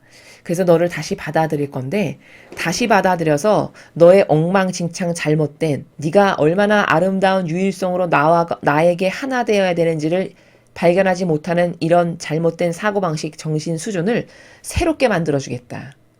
그래서 이제 성유석을 주춧돌로 놔주고 청옥으로 너의 기초를 다시 세우겠다. 너의 사고방식과 정신을 이렇게 새롭게 내가 해주마. 이런 말씀이세요. 너의 성곽키들을 내가 홍옥으로 놔주고 대문 있지 대문 집에 들어오는 대문 그것도 내가 수정으로 달아줄게. 또 성벽이 있지 그거 다 뜯어버리고 다 모두 보석으로 만들어주마. 이게 뭐냐. 그 매일 배신만 하는 인류를 다시 받아들이시고 데려다가 모든 사고방식과 정신세계를 이렇게 새롭게 새로운 기초 위에 다시 세워서 만들어주시겠다. 즉 따를 원칙을 너에게 알려주마. 이런 새로운 원칙으로 내가 너를 새롭게 해주마. 이런 말씀이세요.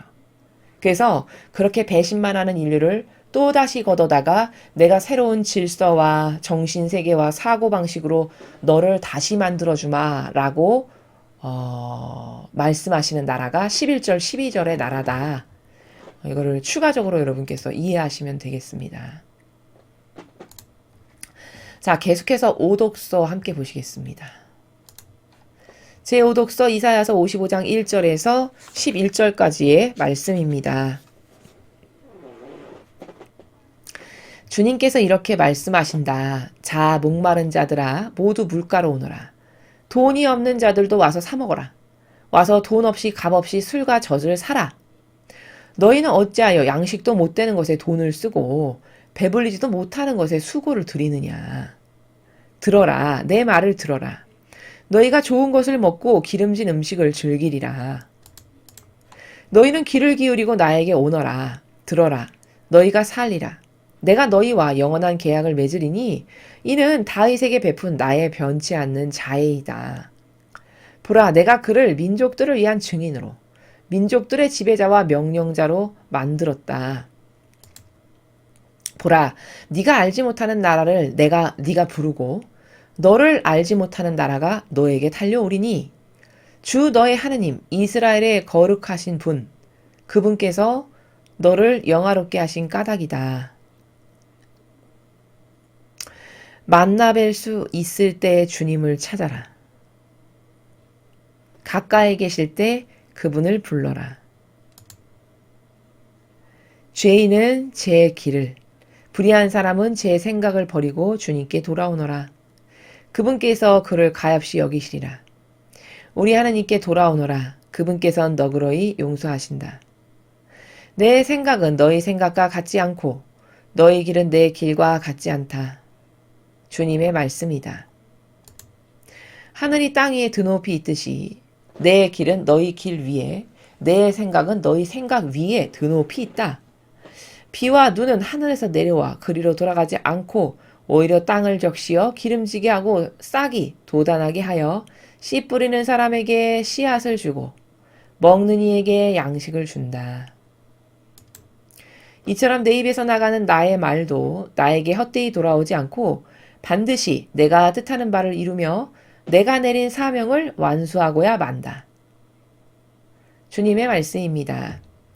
하나님 감사합니다.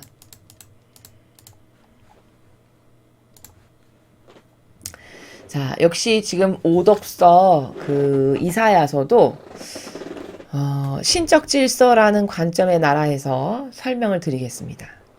자, 먼저 여기 가장 잘 이해가 안 가는 부분이 이 부분일 거예요. 자, 목마른 자들아 모두 물가로 오너라. 돈이 없는 자들도 와서 사 먹어라. 자, 여기 보시죠. 돈이 없는데 어떻게 사 먹나요? 그쵸? 아니, 돈이 있어야 사 먹을 거 아니에요. 근데 돈이 없는 자들도 와서 사 먹으래요. 도대체 이게 무슨 말씀이실까요? 지금 이거는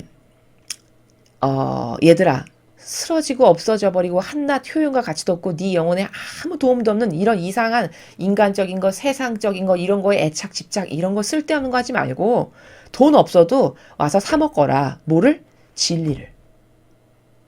네가 돈이 없어도 진리를 배우고 깨닫고 알거라. 이 후미도 같은 나라예요. 와서 돈 없이 값 없이 술과 젖을 사라. 아니 돈도 없고 값도 없는데 어떻게 술과 젖을 사. 이 정반대되는 나라를 막 한 문장 안에다가 넣고 이야기를 하시네. 이게 무슨 말이야. 이럴 수 있다는 거죠. 인간적 나라에서 해석을 하면. 근데 이 두 문장은 다 무슨 말이냐. 얘들아 너의 영혼을 구원할 수 있고 네 영혼에게 진짜 올바르게 도움이 될 수 있는 진리를 사거라. 근데 돈으로 사는 게 아니라 그 진리를 네가 사서 너의 것으로 만들 때는 너의 희생으로, 너의 고통을 사랑하는 그 정신으로 너의 것이 되게 하는 것이다. 이 말을 돈이 없는 자들도 와서 사 먹어라. 돈 없이 값 없이 술과젖을 사라. 이 두 문장의 나라가 바로 그 말씀이에요. 얘들아, 너가 진리를 배워야 되는데 네 영혼을 살리고 구원하고 싶다면 너에겐 유일무이하게 진리만이 유일하게 희망인데 그건 돈으로 사는 게 아니라 너의 희생으로, 네가 고통을 사랑하는 정신으로, 그 의인 정신으로 너의 것으로 그 진리를 만들어야 되는 것이다 라고 말씀하시는 나라입니다. 그래서 계속 이야기하시죠. 너희는 어찌하여 양식도 못 되는 것에 돈을 쓰고. 그렇죠. 양식. 여기 양식은 영혼의 양식이겠죠. 육의 양식이 아니라. 그런 어떤 영혼의 양식에 아무짝에도 쓸모없는 것에 너는 이렇게 왜 헛돈을 쓰느냐. 즉 수고예요. 여기 돈은. 그렇게 애를 쓰고 수고를 하고 배불리지도 못하는 것에 수고를 들이느냐. 왜 애를 쓰느냐. 영혼을 배불리지도 못하는데 이런 말씀이시죠. 들어라, 내 말을 들어라. 너희가 좋은 것을 먹고 기름진 음식을 즐기리라. 좋은 것, 기름진 음식, 이게 다 진리를, 이런 신적 질서를 네가 배우고 깨달아라. 그래서 그것을 즐기게 되어라. 이런 나라에서 지금 계속 말씀하시는 거예요. 너희는 귀를 기울이고 나에게 오너라. 자, 여기 귀를 기울인다. 여기 귀를 기울인다라고 하는 건 이 육적 귀를 이렇게 갖다 대라 이 말이 아니라, 귀를 기울인다라고 하는 나라는 네가 나를 신뢰하고, 신뢰하면 아버지가 말씀하실 때 마음의 귀를 이렇게 기울이고 쫑긋 듣나요, 안 듣나요? 듣죠, 그쵸? 그러니까 여기 귀를 기울이고라는 나라는 네 영혼이 내가 지금 아버지가 무슨 말씀을 하시나 귀를 쫑긋 세우고 이렇게 귀를 이렇게 기울이고 나에게 와라, 다가오너라, 이런 말씀이세요. 오너라, 들어라, 너희가 살리라. 내가 너희와 영원한 계약을 맺으리니 이는 다윗에게 베푼 나의 변치 않는 자이다. 자, 여기서 발견할 수 있는 게 뭐죠? 영원한 계약을 맺어주시겠대요. 이스라엘 백성하고. 근데 왜 계약을, 영원한 계약을 맺어주시냐? 잘못하는 게 없어서? 역겹지 않아서? 죄를 안 저질러서? 그게 아니에요. 이유를 뒤에 말씀하시죠. 그 이유는 다윗에게 베푼 나의 변치 않는 자애이다. 즉 다시 말하면 하느님과 하나 되었던 다윗을 봐서 내가 너희들에게 이렇게 자애를 베풀고 계약을 맺는 것이지 너희들이 똑바로 잘 화답했거나 잘해서가 아니란다, 이 말씀이에요. 그러니까 여기서도 발견할 수 있는 건 뭘까? 하느님과 하나 된 사람이, 예를 들어 대한민국에 누가 예수님과 똑같은 정신으로 단 한 명만 산다. 그럼 이 대한민국 전체 구원받겠죠. 그럴 수밖에 없는 거예요, 원리가. 여기 말씀하시는 나라도 똑같아요. 이스라엘 백성이 어디 이쁜 구석이 한 군데라도 있나요? 반향을 잘했나요? 하느님을 진실하게 대했나요?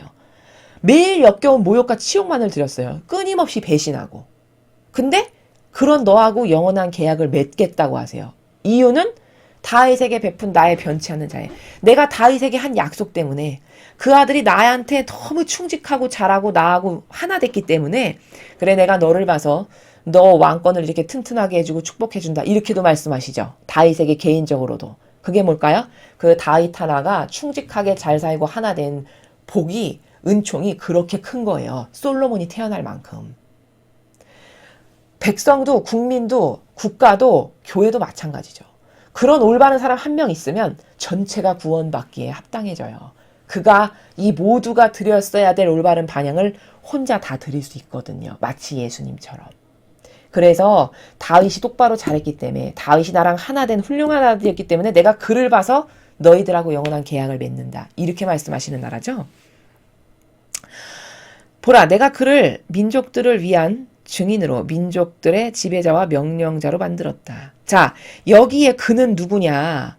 민족들을 위한 증인으로 삼으셨고 민족들의 지배자와 명령자로 만들었다라고 하는 이 그가 누굽니까? 이게 이스라엘이에요. 즉 무슨 말이냐? 원래 아버지 계획은 이스라엘을 딱 선택하셔가지고 그들이 반향을 아버지께 잘하고 순종 잘하고 말 잘 들으면 온 민족이 이스라엘을 보고 하느님이 계셔, 이런 증인, 그쵸? 민족들을 위한 증인이 되게끔 하시고 싶으셨다는 거예요. 또 민족들의 지배자와 명령자, 온 인류의 다른 민족을 지배하고 명령할 수 있는 특권이 이스라엘에게 주어졌을 거라는 거죠. 그들이 올바르게 똑바르게 하느님께 반향 지금까지 잘했다면. 그쵸? 바로 그 말씀이세요. 4절의 말씀은. 다른 인류를 지배하고 명령하는 그런 나라가 너희 나라가 됐을 거다. 이렇게 말씀하시는 거예요. 그런데 그렇게 되지 못했던 건 반향을 똑바로 하지 못해서죠. 자, 그래서 보라, 네가 알지 못하는 나라를 네가 부르고 너를 알지 못하는 나라가 너에게 달려오리니 주 너의 하느님 이스라엘의 거룩하신 분 그분께서 너를 영화롭게 하신 까닭이다. 자, 5절의 말씀은 무슨 나라냐면 네가 알지 못하는 나라, 이스라엘이 알지도 못하는 나라가 이스라엘에게 가까이 다가온다는 거예요. 그쵸? 너가 알지도 못하는 나라를 네가 부르고 너가 알지도 못하고 듣도 보도 못한 나라가 너희 나라에게 가까이 달려오고 다가올 거다. 그건 왜냐? 즉 이 말은 다시 말하면 새천년 왕국이 도래할 거다라는 것을 말씀하시는 거예요. 알지도 못하는 하느님 알지도 못했던 나라들이 다 새천년 왕국의 시대가 도래하면 아 하느님은 성경을 보니까 이런 분이셨어. 그 신적 질서라는 게 이런 거래. 진리가 이런 거래. 온 인류의 민족들이 다 알게 돼서 알지도 못하는 나라가 가까이 다가오고 하느님께로. 그죠? 부르지도 않았는데 오고 이렇게 된다라고 하는 말씀의 나라예요. 그러니까 5절은 새천년 왕국이 다가온다 라고 말씀하시는 겁니다. 만나 뵐 수 있을 때 주님을 찾아라. 그러니까 만나 뵐 수 있을 때 주님을 찾아라. 가까이 계실 때 그분을 불러라. 너희들에게 아직 기회가 남아있을 때 주님을 찾고 가까이 계실 때 그분을 불러야지. 있을 때 올바르게 반향을 잘해야지. 더 이상 기회가 없어지기 전에 이런 나라죠. 죄인은 제 길을, 불의한 사람은 제 생각을 버리고 주님께 돌아오너라. 그분께서 그를 가엾이 여기시리라. 우리 하느님께 돌아오너라. 그분께서는 너그러이 용서하신다. 여태까지 잘못한 죄를 회개하고 뉘우치고 하느님께 가까이 다가오면 아버지는 용서해 주신다. 라고 말씀하시는 거고 내 생각은 너희 생각과 같지 않고 너희 길은 내 길과 같지 않다. 주님의 말씀이다. 하늘이 땅 위에 드높이 있듯이 내 길은 너희 길 위에 내 생각은 너희 생각 위에 드높이 있다. 자, 8절과 9절의 나라는 뭐냐면 이 신적 질서의 하이라이트인데 하느님의 생각이나 다스림의 원칙이 절대 인간의 생각이나 인간의 범주 안에서 뭘 하시지 않는다는 거예요. 그 이상을 항상 뛰어넘고 상상을 초월하는 그 나라에서 아버지께서 모든 것을 다 이루시지 내가 생각할 수 있는 요러요러한 범주 가운데서 하느님께서는 절대 뭘 하시지 않는다는 거예요. 그 일례가 뭐죠? 이러니까 남의 나라 박해 끌려가서 박해받던 그 남의 나라가 이스라엘의 성전을 저주죠. 남의 나라 왕이. 바로 이런 일이 하느님께서 개입하셔서 사람의 생각의 범주로서는 그런 어떤 끌려갔던 노예로 종살이로 끌려갔던 나라의 왕이 우리나라에 어떤 성전을 지어준다는 게 그 상상이 가능한 일인가요? 이게 인간의 자연법의 사고의 방식에서는 이해할 수 없는 일이죠. 그런 일을 아버지께서는 하신다는 거예요. 그게 내 생각은 너와 같지 않고 나의 범주는 너의 범주와 같지 않고 8절과 9절이 바로 그런 나라를 말씀하시는 거죠. 그래서 비와 눈은 하늘에서 내려와 그리로 돌아가지 않고 오히려 땅을 적시어 기름지게 하고 싹이 돋아나게 하여 씨 뿌리는 사람에게 씨앗을 주고 먹는 이에게 양식을 준다. 자, 10절의 말씀은 하느님께서 어떤 분이시라는 걸 또 말씀하시는 거냐? 먼저 선언하시고 자, 이렇게 될 거다 선언을 하세요. 그리고는 나중에 다 이루어지게 하시는 분이 위대하신 아버지시라는 거예요. 그러니까 10절에서 이렇게 말씀하시잖아요. 비와 눈이 하늘에서 예를 들어서 떨어졌어. 그럼 그 떨어진 상태에서 땅을 적셔서 기름지게도 하고 싹도 돋아나게 하고 씨 뿌리는 사람에게 씨앗도 주고 어떤 이런 열매를 맺는 효용과 가치의 작용이 있는 다음에 우리 같은 먹는 사람에게 양식까지 다 줘서 이런 알찬 열매를 맺게 하기 위해서 내가 비와 눈을 하늘에서 내려주는 거지 그런 일 하나도 열매 맺는 거 없이 공으로 다시 돌아오게끔 하지 않는다 나는. 뭘 한번 성성을 걸어서 선언했어. 앞으로 이렇게 될 거다. 성성을 걸어서 선언했어. 그럼 반드시 그걸 내가 이룬다. 이 말씀을 10절의 나라에서 우리가 하느님은 이런 분이시는구나. 얼른 캐치할 수 있어야 되겠죠. 먼저 선언하셔. 이렇게 될 거다, 이렇게 될 거다, 이렇게 될 거다. 예를 들면 다니엘서나 계시록이 그런 책이잖아요. 그리고 진짜 그 수천 년 후에, 수백 년 후에 보니까 어머, 진짜 그렇게 됐네? 후대 사는 사람은 확인할 수 있으니까요. 역사를 잘 찾아보면. 바로 이렇게 한번 성성을 걸어서 선언하셨으면 그게 반드시 나중에 이루어지게 하시는 분이 우리 아버지시다라는 것을 10절에다 말씀하시는 그런 나라입니다. 그래서 이 오늘 오독서는 하느님이 어떤 분이신가, 어떻게 인류를 다스리시는가, 그분의 신적인 질서에 대해서 이사야 예언자의 입을 통해서 우리가 확인할 수 있었고 배울 수 있었습니다. 자, 계속해서 육독서 함께 보시겠습니다. 제6독서 바룩서 3장 9절에서 15절, 32절에서 4장 4절까지 말씀입니다. 이스라엘아, 생명의 계명을 들어라. 귀를 기울여 예지를 배워라. 이스라엘아, 어찌하여 네가 어찌하여 원수들의 땅에서 살며 남의 나라에서 늙어가느냐. 네가 어찌하여 죽은 자들과 함께 더럽혀지고 저승으로 가는 자들과 함께 헤아려지게 되었느냐. 네가 지혜의 샘을 저버린 탓이다. 네가 하나님의 길을 걸었더라면 너는 영원히 평화롭게 살았으리라. 예지가 어디에 있고 힘이 어디에 있으며 지식이 어디에 있는지를 배워라. 그러면 장수와 생명이 어디에 있고 눈을 밝혀주는 빛과 평화가 어디에 있는지를 함께 깨달으리라. 누가 지혜의 자리를 찾았으며 누가 지혜의 보고에 들어갔는가? 모든 것을 보시는 그분만이 슬기를 아시고 주님의 지식으로 그것을 찾아내신다. 이 세상이 영원하도록 마련하신 그분께서 그곳을 네 발 가진 짐승들로 채우셨다. 그분께서 보내시니 빛이 가고 그분께서 부르시니 빛이 떨며 복종한다. 별들은 때 맞추어 빛을 내며 즐거워한다. 그분께서 별들을 부르시니 여기 있습니다 하며 자기들을 만드신 분을 위하여 즐겁게 빛을 낸다. 이분께서 우리 하느님이시니 어느 누구도 이분께 견줄 수 없다. 그분께서 슬기의 길을 모두 찾아내시어 주님 종 야곱과 주님께 사랑받는 이스라엘에게 주셨다. 그러고 나서야 땅 위에 슬기가 나타나 사람들과 어울리게 되었다. 슬기는 하나님의 명령과 길이 남을 율법을 기록한 책이다. 슬기를 붙드는 이는 살고 그것을 버리는 자는 죽는다. 야곱아, 돌아서서 슬기를 붙잡고 그 슬기의 불빛을 향하여 나아가라. 네 영광을 남에게 넘겨주지 말고 네 특권을 다른 민족에게 넘겨주지 마라. 이스라엘아, 우리는 행복하구나. 하느님께서 기뻐하시는 일을 우리가 알고 있다. 주님의 말씀입니다. 하느님 감사합니다. 자, 바룩서의 내용은 올바른 걸 올바르게 믿을 수 없는 한심한 인간 있죠. 어떤 것이 참된 진실이고 사실이고 어떤 게 잡을 거고 어떤 건 놓아야 되는 것인지를 도저히 분간 못하는 이런 한심하고 어리석은 인간에게 말씀하시는 내용이죠. 자, 여기 보니까 이스라엘아, 생명의 계명을 들어라.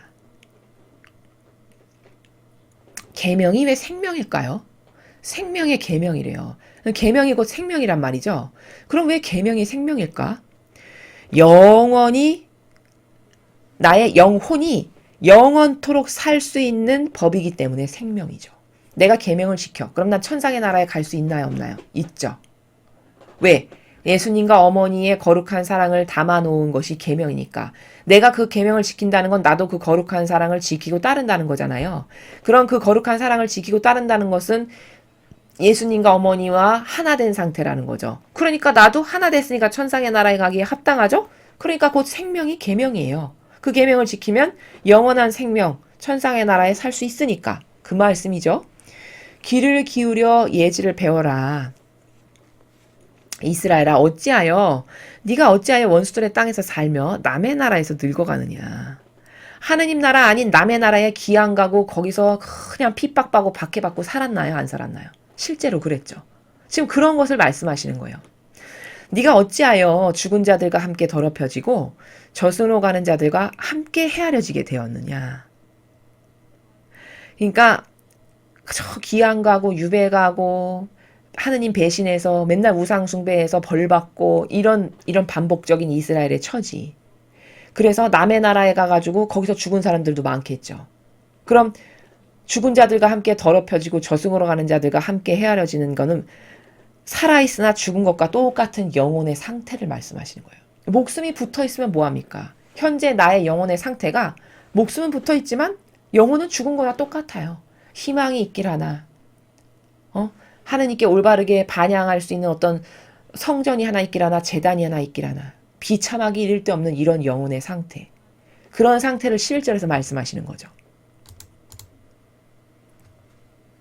네가 지혜의 샘을 저버린 탓이다. 네가 그렇게 영혼이 비참해진 것은 남의 나라 가서 이상한 종살이하고 귀양살이하고 살아있을 때 영혼은 죽은 것과 똑같은 이런 상태가 된 것은 네가 지혜의 샘을 저버렸기 때문이다. 즉 지혜라는 것은 아버지께서 창조하시고 세우신 질서의 근원이에요. 지혜가.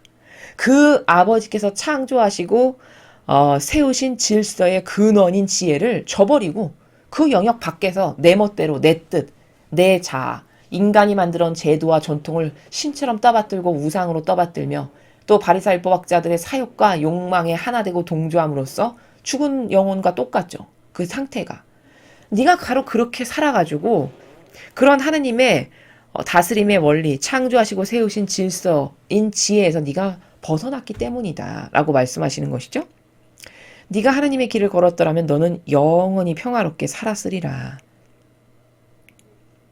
즉 네가 하느님의 길을 걸었더라면, 즉 네가 하나님하고 하나 됐었으면, 이스라엘아 네가 하느님하고 하나 돼서 살았다라면 그랬으면 너는 영원히 평화로웠겠지. 영원히 평화롭게 잘 살았겠지.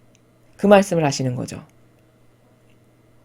예지가 어디 있고 힘이 어디 있으며 지식이 어디 있는지를 배워라. 자, 예지가 뭡니까 여기서? 미래를 예측하는 것이 예지죠. 그렇죠? 앞으로 일어날 일을 미리 알고 바라보고 깨달을 수 있는 그런 은총. 그게 예지예요. 힘이 어디 있으며 지식이 어디에 있는지 이런 것을 배워라. 이게 다 어디 있습니까? 하나님께만 있죠. 오로지 하나님 아버지께만 있어요. 이 모든 풍요의 은총은. 예지도 힘도 지식도 지혜도 다. 도대체 그게 어디에 있는지를 너는 좀 깨닫고 배워라. 그럼 장수와 생명이 어디 있고 눈을 밝혀주는 빛과 평화가 어디 있는지를 함께 깨달으리라. 네가 그렇게 힘의 근원이 누구시고 원천이 누구신지, 지식의 원천, 예지의 원천, 근원이 누구신지를 똑바로 알고 좀 깨달아라. 그렇게 된다면은 장수하고 또 생명 이런 것이 다 어디에 있는지 눈을 밝혀주는 빛, 그리고 참된 소통이 되는 관계성인 평화, 이런 게 어디에 있는지 함께 깨닫게 될 거다. 그런 게 다 하느님 아버지께만 유일하게 있다는 것을 네가 비로소 깨닫게 될 거다. 이렇게 말씀하시는 것이죠. 누가 지혜의 자리를 찾았으며 누가 지혜 보고에 들어갔는가. 감히 인류에서 누가 그렇게 하나님의 지혜의 자리를 찾았고 누가 그 지혜의 보고는 어디입니까? 아버지가 가지고 계신 풍요의 모든 보고. 그 보고에 들어갔던 자 누구였는가? 이래서 그 남방여왕 있죠. 솔로몬으로부터 지혜를 좀 배워야 되겠어. 그 왕이 그렇게 잘 다스린다는데 그 왕이 모시는 신이 가르쳐주는 지혜가 어떤 건지 나도 좀 배워야 되겠어. 이래서 남방여왕이 찾아왔죠. 그러니까 그 남방여왕이 이스라엘 백성보다 훌륭하지 뭡니까? 이스라엘 백성은 지혜도 예지도 슬기도 힘도 그 어떤 것도 다 하느님께 있는데 거긴 거들떠도 안 보고 다 이상한 인간의 제도와 전통 믿다가 망한 거잖아요. 근데 오히려 아무것도 모르는 하느님 어떤 분이신도 모르는 이방인 여인이 훨씬 탁월하죠. 선택이. 바로 이런 거라는 거예요. 모든 것을 보시는 그분만이 슬기를 아시고 주님의 지식으로 그것을 찾아내신다. 자, 알파요 오메가시죠. 모르신다라는 것이 있을 수가 없어요. 왜? 머리카락 수를 세실 만큼이고 내가 죽는 날까지 아무에게도 말하지 않은 저 마음속 깊은 곳에 숨겨져 있는 그림자, 이것도 아시는 분이 아버지세요. 그런 분이시기에 그분만 슬기가 있으신 거고 그분에게만 또 그 아버지가 가지고 계신 지고하신 신적인 지식으로 이 모든 것들을 찾아내신다는 거죠. 그쵸? 이 지식이라고 하는 여기서 말씀하시는 이 단어는 아버지께서 창조하고 세우신 질서, 그 질서의 지식, 그 지식으로 못 찾아낼 게 모르실 게 단 하나도 없으시다는 거예요. 너무너무 당연한 이치죠. 그쵸? 이 세상이 영원하도록 마련하신 그분께서 그것을 네 발 가진 짐승들로 채우셨다.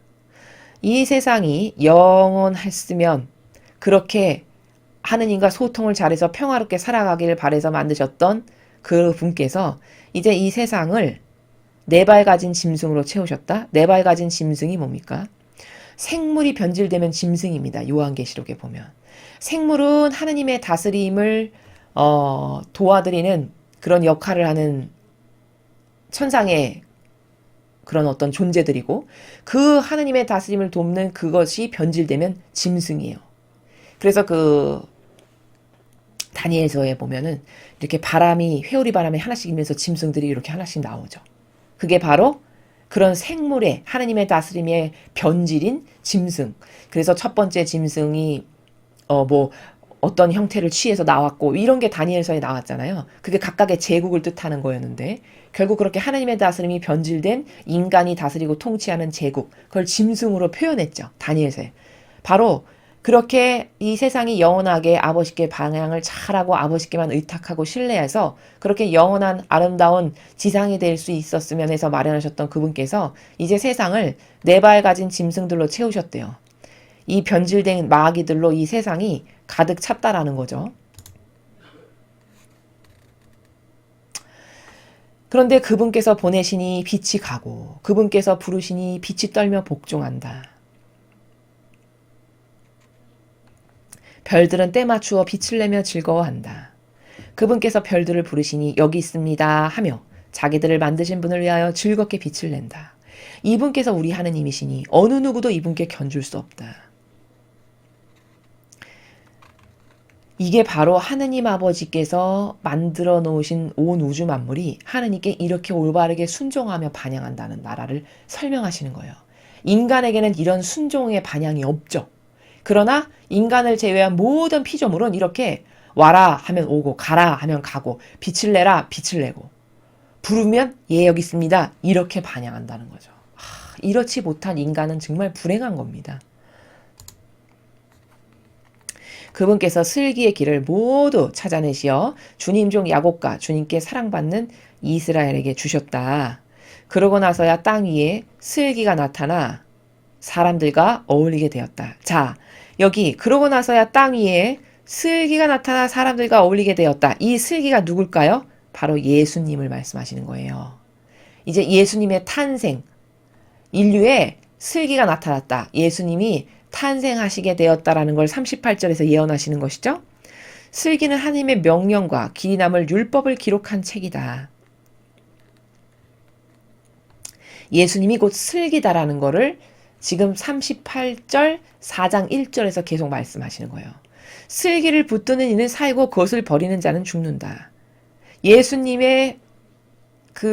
예수님께서 가지고 계신 그 슬기에 의탁하고 내어 맡기고 그 슬기의 나라에서 무엇이든 해결을 하려고 붙드는 이는 살겠지만 그 슬기, 곧 예수님이 슬기신데 예수님에게서 벗어난 그 모든 영혼들은 사실 살아있으되 겉으로는 살아있는 육이지만 그 영혼은 죽은 것과 똑같다. 이런 말씀이시죠.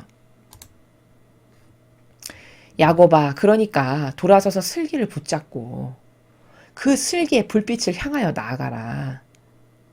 즉 예수님께 나아가거라. 이 야곱 집안아, 이스라엘아 이 말씀이에요.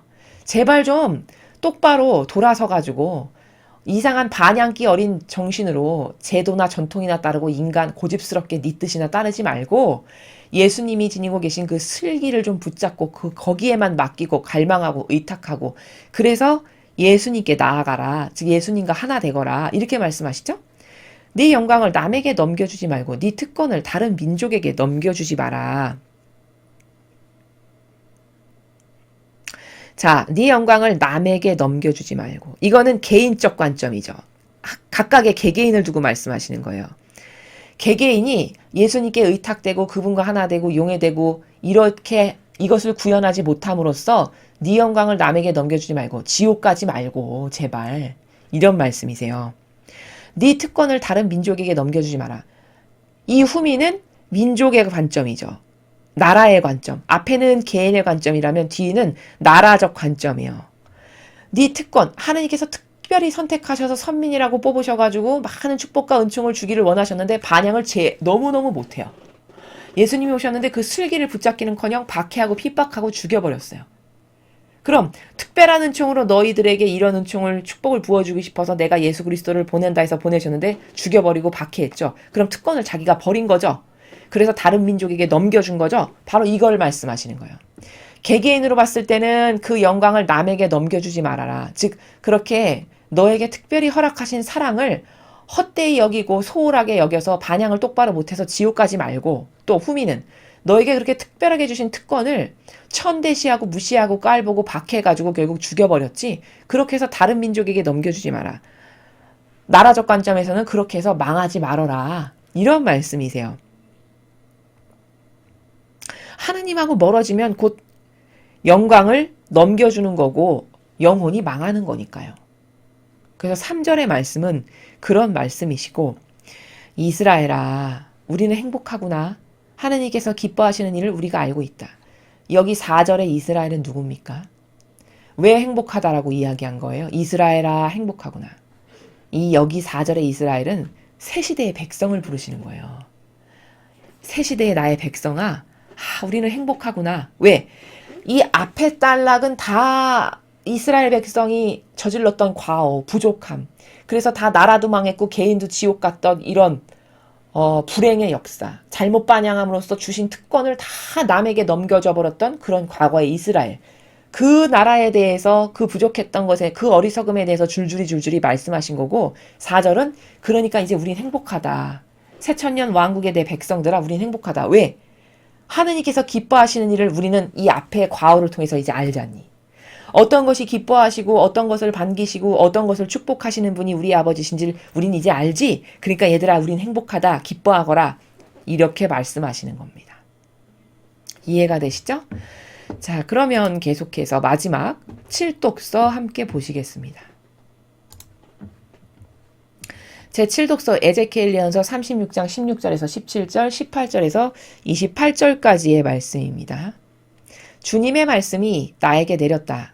사람의 아들아, 이스라엘 집안이 자기 땅에 살 때 그들은 자기들이 걸어온 길과 행실로 그 땅을 부정하게 만들었다.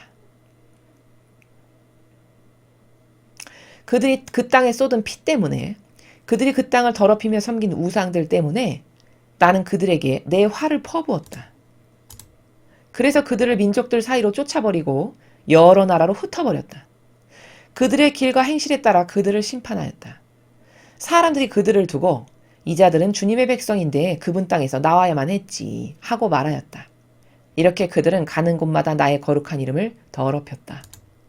그래서 나는 이스라엘 집안이 민족들 사이로 흩어져가 거기서 더럽힌 나의 이름을 걱정하게 되었다. 그러므로 이스라엘 집안에게 말하여라. 주 하나님이 이렇게 말한다. 이스라엘 집안아, 너희 때문에 내가 이 일을 하는 것이 아니다. 너희가 민족들 사이로 흩어져가 거기서 더럽힌 나의 거룩한 이름 때문이다. 나는 민족들 사이에서 더럽혀진 곧 너희가 그들 사이에서 더럽힌 내 큰 이름의 거룩함을 드러내겠다. 그들이 보는 앞에서 너희에게 나의 거룩함을 드러내면 그제야 그들은 내가 주님임을 알게 될 것이다. 주 하나님의 말이다. 나는 너희를 민족들에게서 데려오고 모든 나라에서 모아다가 너희 땅으로 데리고 들어가겠다. 그리고 너희에게 정결한 물을 뿌려 너희를 정결하게 하겠다. 너희의 모든 부정과 모든 우상에게서 너희를 정결하게 하겠다. 너희에게 새 마음을 주고 너희 안에 새 영을 넣어주겠다. 너희 몸에서 돌로 된 마음을 치우고 살로 된 마음을 넣어주겠다. 나는 또 너희 안에 내 영을 넣어주어 너희가 나의 규정들을 따르고 나의 법규들을 준수하여 지키게 하겠다. 그리하여 너희는 내가 너희 조상들에게 준 땅에서 살게 될 것이다. 너희는 나의 백성이 되고 나는 너희의 하느님이 될 것이다. 주님의 말씀입니다. 하나님 감사합니다. 자, 마지막 7독서 에제키엘 예언서는 과연 오늘 읽으신 이 36장 16절에서 17절, 18절에서 28절까지의 말씀이 이 시대, 후시대를 살아가는 우리들이 어떻게 이루어졌는가, 진짜 이루어졌는가 라는 것을 확인할 수 있죠. 과연 이 하느님께서 선언적으로 말씀하신 이 예언의 말씀이 어떻게 다 이루어졌는가를 우리가 확인할 수 있다는 사실입니다. 자, 여기 뭐 사람의 아들아 이스라엘 집안이 자기 땅에 살 때 그들은 자기들이 걸어온 길과 행실로 그 땅을 부정하게 만들었다. 그들이 그 땅에 쏟은 피 때문에, 즉 이 피는 죽음을 상징하는데 그 땅에 쏟은 피라는 것은 영혼을 억압해서 그 영혼을 가두고 죽인 이런 죄악, 또 끝없이 우상 숭배하고 하느님께 모욕과 역겨움을 드렸던 이런 잘못된 길과 행실, 이런 것으로 다 부정하게 만들었다는 말씀을 하시는 거죠. 근데 후시대에 살아가는 우리들은 진짜 이스라엘 백성이 그렇게 하느님께 역겨움과 그리고 인간의 제도와 전통이나 따르고 우상이나 숭배했던, 끊임없이 모욕과 배은망덕을 드렸던 사실을 실제적으로 확인하고 이 말이 다 진짜 그대로 이루어졌네, 이렇게 확인할 수가 있죠. 그 관점에서 지금 에제키엘 예언서를 우리가 볼 수 있습니다. 그래서 그렇게 더럽게 섬긴, 그 땅을 더럽히며 섬긴 우상 때문에 여기 말씀하시잖아요. 이 우상은 단순히 뭐 돌이나 이상한 짐승에 경배하는 이런 우상이 아니라 이들이 섬겼다는 우상은 누굴까요? 하느님을 빙자한 거짓 예언자들이죠. 그게 바로 바리사의 율법학자들이에요. 그 바리사의 율법학자들을 섬긴 게, 하느님처럼 떠받들면서 섬긴 게 바로 우상 숭배를 한 겁니다. 이런 우상 숭배 때문에 나는 내 화를 다 퍼부었다, 그들에게. 이렇게 말씀하시죠. 그래서 다 민족들 사이로 쫓아버렸고 흩어버렸고 행실에 따라서 다 심판했다. 진짜 유배가고 뿔뿔이 흩어져서 비참하게 생활하고 이렇게 됐었죠. 우리가 확인하고 있죠. 그래서 세상 사람들이 이스라엘 백성을 두고 이 자들은 주님의 백성인데 그분 땅에서 나와서 저렇게 이방민 유랑인으로 살면서 쫓겨난 신세가 됐구나, 이러면서 세상 사람들의 입에 오르내렸다라는 거예요. 이렇게 그들은 가는 곳마다 나의 거룩한 이름을 더럽혔다. 그래서 나는 이스라엘 집안이 민족들 사이로 흩어져가 거기서 더럽힌 나의 이름을 걱정하게 되었다. 자, 하느님의 이름을 더럽혔다는 건 뭐죠? 배신 행위를 했다는 거죠. 하느님을 배신하고 저버리고 우상이나 섬기고 제도와 전통이나 따랐던 이것을 나의 이름을 더럽혔다, 이렇게 말씀하시는 겁니다. 자, 그러므로 이스라엘 집안에게 말하여라. 주 하느님이 말씀하시는데, 집안아, 너희 때문에 내가 이 일을 하는 게 아니다. 너희가 민족들 사이로 흩어져가 거기서 더럽힌 내 거룩한 이름 때문에 내가 이 일을 하는 거다. 하느님의 거룩하심은, 그 존귀하심은 손상될 수 없는 거예요. 근데 그 거룩하심, 존귀하심 이름을 다 손상되게 이들이 했죠. 그것을 내가, 그 더럽혀진 나의 이름을 다시 회복시키기 위해서 내가 이 일을 하는 거다라고 밝히고 계세요, 아버지께서. 나는 민족들 사이에서 더럽혀진, 곧 너희가 그들 사이에서 더럽힌 내 큰 이름의 거룩함을 드러내겠다, 이렇게 말씀하시죠. 자, 민족들 사이에서 더럽혀진, 너희가 그들 사이에서 더럽힌 큰 이름의 거룩함을 드러낸다는 건 실제적으로 어떻게 그 이름을, 거룩함을 드러내셨죠? 예를 들면 페르시아의 왕이 이스라엘의 성전을 지어주죠. 이렇게 해서 송상받으신 아버지의 거룩함에 기스가 간 그것을 남의 나라 왕을 통해서도 다다시 다 갚게끔 하시는, 그 거룩함을 다시 온전한 것으로 보존케 하시는. 그래서 페르시아 왕이 이스라엘의 성전을 지으라고 명령하잖아요.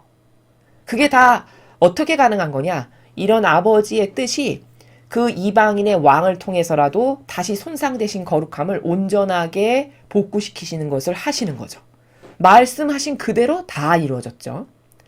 그들이 보는 앞에서 너희에게 나의 거룩함을 드러내면 그제야 그들은 내가 주님임을 알게 될 거다.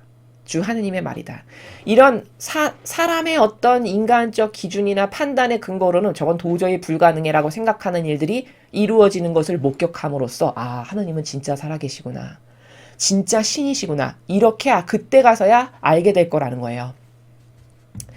나는 너희를 민족들에게서 데려오고 모든 나라에서 모아다가 너희 땅으로 데리고 들어가겠다. 그리고 너희에게 정결한 물을 뿌려 너희를 정결하게 하겠다. 너희의 모든 부정과 모든 우상에게서 너희를 정결하게 하겠다. 이렇게 됐나요? 안 됐나요? 진짜 다 기양해서 1차, 2차, 3차에 걸쳐서 기양 갔던 백성을 다 다시 본국으로 돌아오게 하시죠. 말씀하신 게 다 이루어졌어요. 너희에게 새 마음을 주고 너희 안에 새 영을 넣어주겠다. 자, 새 마음은 누구의 마음입니까? 예수님의 마음 같은 그런 새 마음. 새 영. 과거에 그 썩어빠진 인간의 제도와 전통과 그 우상 숭배나 하고 영혼의 우상으로 바리새인법학자들을 떠받들었던 그 더러운 영 말고 새 영. 어떤 새 영? 빛을 넣어주겠다고 하신 거예요. 예수님의 마음을 넣어주고 새 영, 빛으로 오신 예수님의 그 빛을 내가 너희들에게 이제 넣어주마. 너희 몸에서 돌로 된 마음을 지우고 살로 된 마음을 넣어주겠다. 돌로 된 마음, 아주 완고하고 고집스러운 그 이스라엘 백성의 그 딱딱한 마음, 그걸 없애버리고 살로 된 마음, 유연성이 있고 올바르게 분별할 수 있는 이런 마음을 넣어주겠다. 나는 또 너희 안에 내 영을 넣어주어 너희가 나의 규정들을 따르고 나의 법규들을 준수하여 지키게 하겠다. 이런 은총들을 다 다시 본국으로 돌아오게 하시면서 이런 은총으로 너희들을 새롭게 정화수를 뿌려주는 것처럼 해주마. 이렇게 하셨죠. 말씀을. 이렇게 예언을 하신 거예요. 그리하여 너희는 내가 너희 조상들에게 준 땅에서 살게 될 것이다. 너희는 나의 백성이 되고 나는 너희의 하느님이 될 것이다.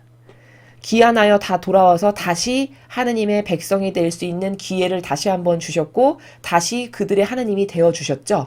다시 3차에 걸쳐서 귀환해서 와서 예전의 조상들에게 준 땅에서 이스라엘 백성이 살아갈 수 있게끔 허락해 주셨죠. 말씀이 다 이루어졌어요. 이 에제키엘 예언서에서 말씀하신 내용이 실제적으로 다 이루어졌단 말이죠. 하느님은 이런 분이시라는 거예요. 이렇게 사실적이고 구체적으로 하나하나 다 말씀하신 바가 조금의 어긋남도 없이 다 완벽하게 이루시는 아버지. 그래서 앞에 독서에서 이렇게 말씀하시잖아요. 내 말은 한번 나간 것은 반드시 이루고서야 만다. 이루고야 돌아온다라고 말씀하시는 것이 바로 같은 나라다라는 것을 확인할 수 있습니다. 자, 그럼 마지막으로 오늘의 복음 말씀 보시겠습니다. 마르코복음 16장 1절에서 7절까지의 말씀입니다. 주님 영광 받으소서. 안식일이 지나자 마리아 막달레나와 야고보의 어머니 마리아와 살로메는 무덤에 가서 예수님께 발라드리려고 향료를 샀다. 그리고 주간 첫날 매우 이른 아침 해가 떠오를 무렵에 무덤으로 갔다. 그들은 누가 그 돌을 무덤 입구에서 굴려내 줄까요? 하고 서로 말하였다. 그러고는 눈을 들어 바라보니 그 돌이 이미 굴려져 있었다. 그것은 매우 큰 돌이었다. 그들이 무덤에 들어가 보니 웬 젊은이가 하얗고 긴 겉옷을 입고 오른쪽에 앉아 있었다. 그들은 깜짝 놀랐다. 젊은이가 그들에게 말하였다. 놀라지 마라. 너희가 십자가에 못 박히신 나자렛 사람 예수님을 찾고 있지만 그분께서는 되살아나셨다. 그래서 여기에 계시지 않는다. 보아라, 여기가 그분을 모셨던 곳이다. 그러니 가서 제자들과 베드로에게 이렇게 일러라. 예수님께서는 전에 여러분에게 말씀하신 대로 여러분보다 먼저 갈릴레아로 가실 터이니 여러분은 그분을 거기서 뵙게 될 것입니다. 주님의 말씀입니다. 그리스도님 찬미합니다.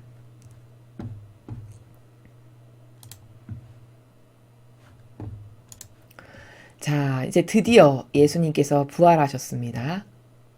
자, 그 부활하신 예수님의 부활 사건에 대해서 복음에서 이야기하고 있는데요. 여기 보니까 그 부활 사건을 전해주는 사람이 누구죠? 웬 젊은이가 하얗고 긴 겉옷을 입고 오른쪽에 앉아 있었다. 바로 천사죠, 천사.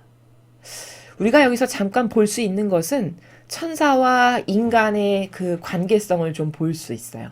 어떤 관계성을 볼 수 있냐?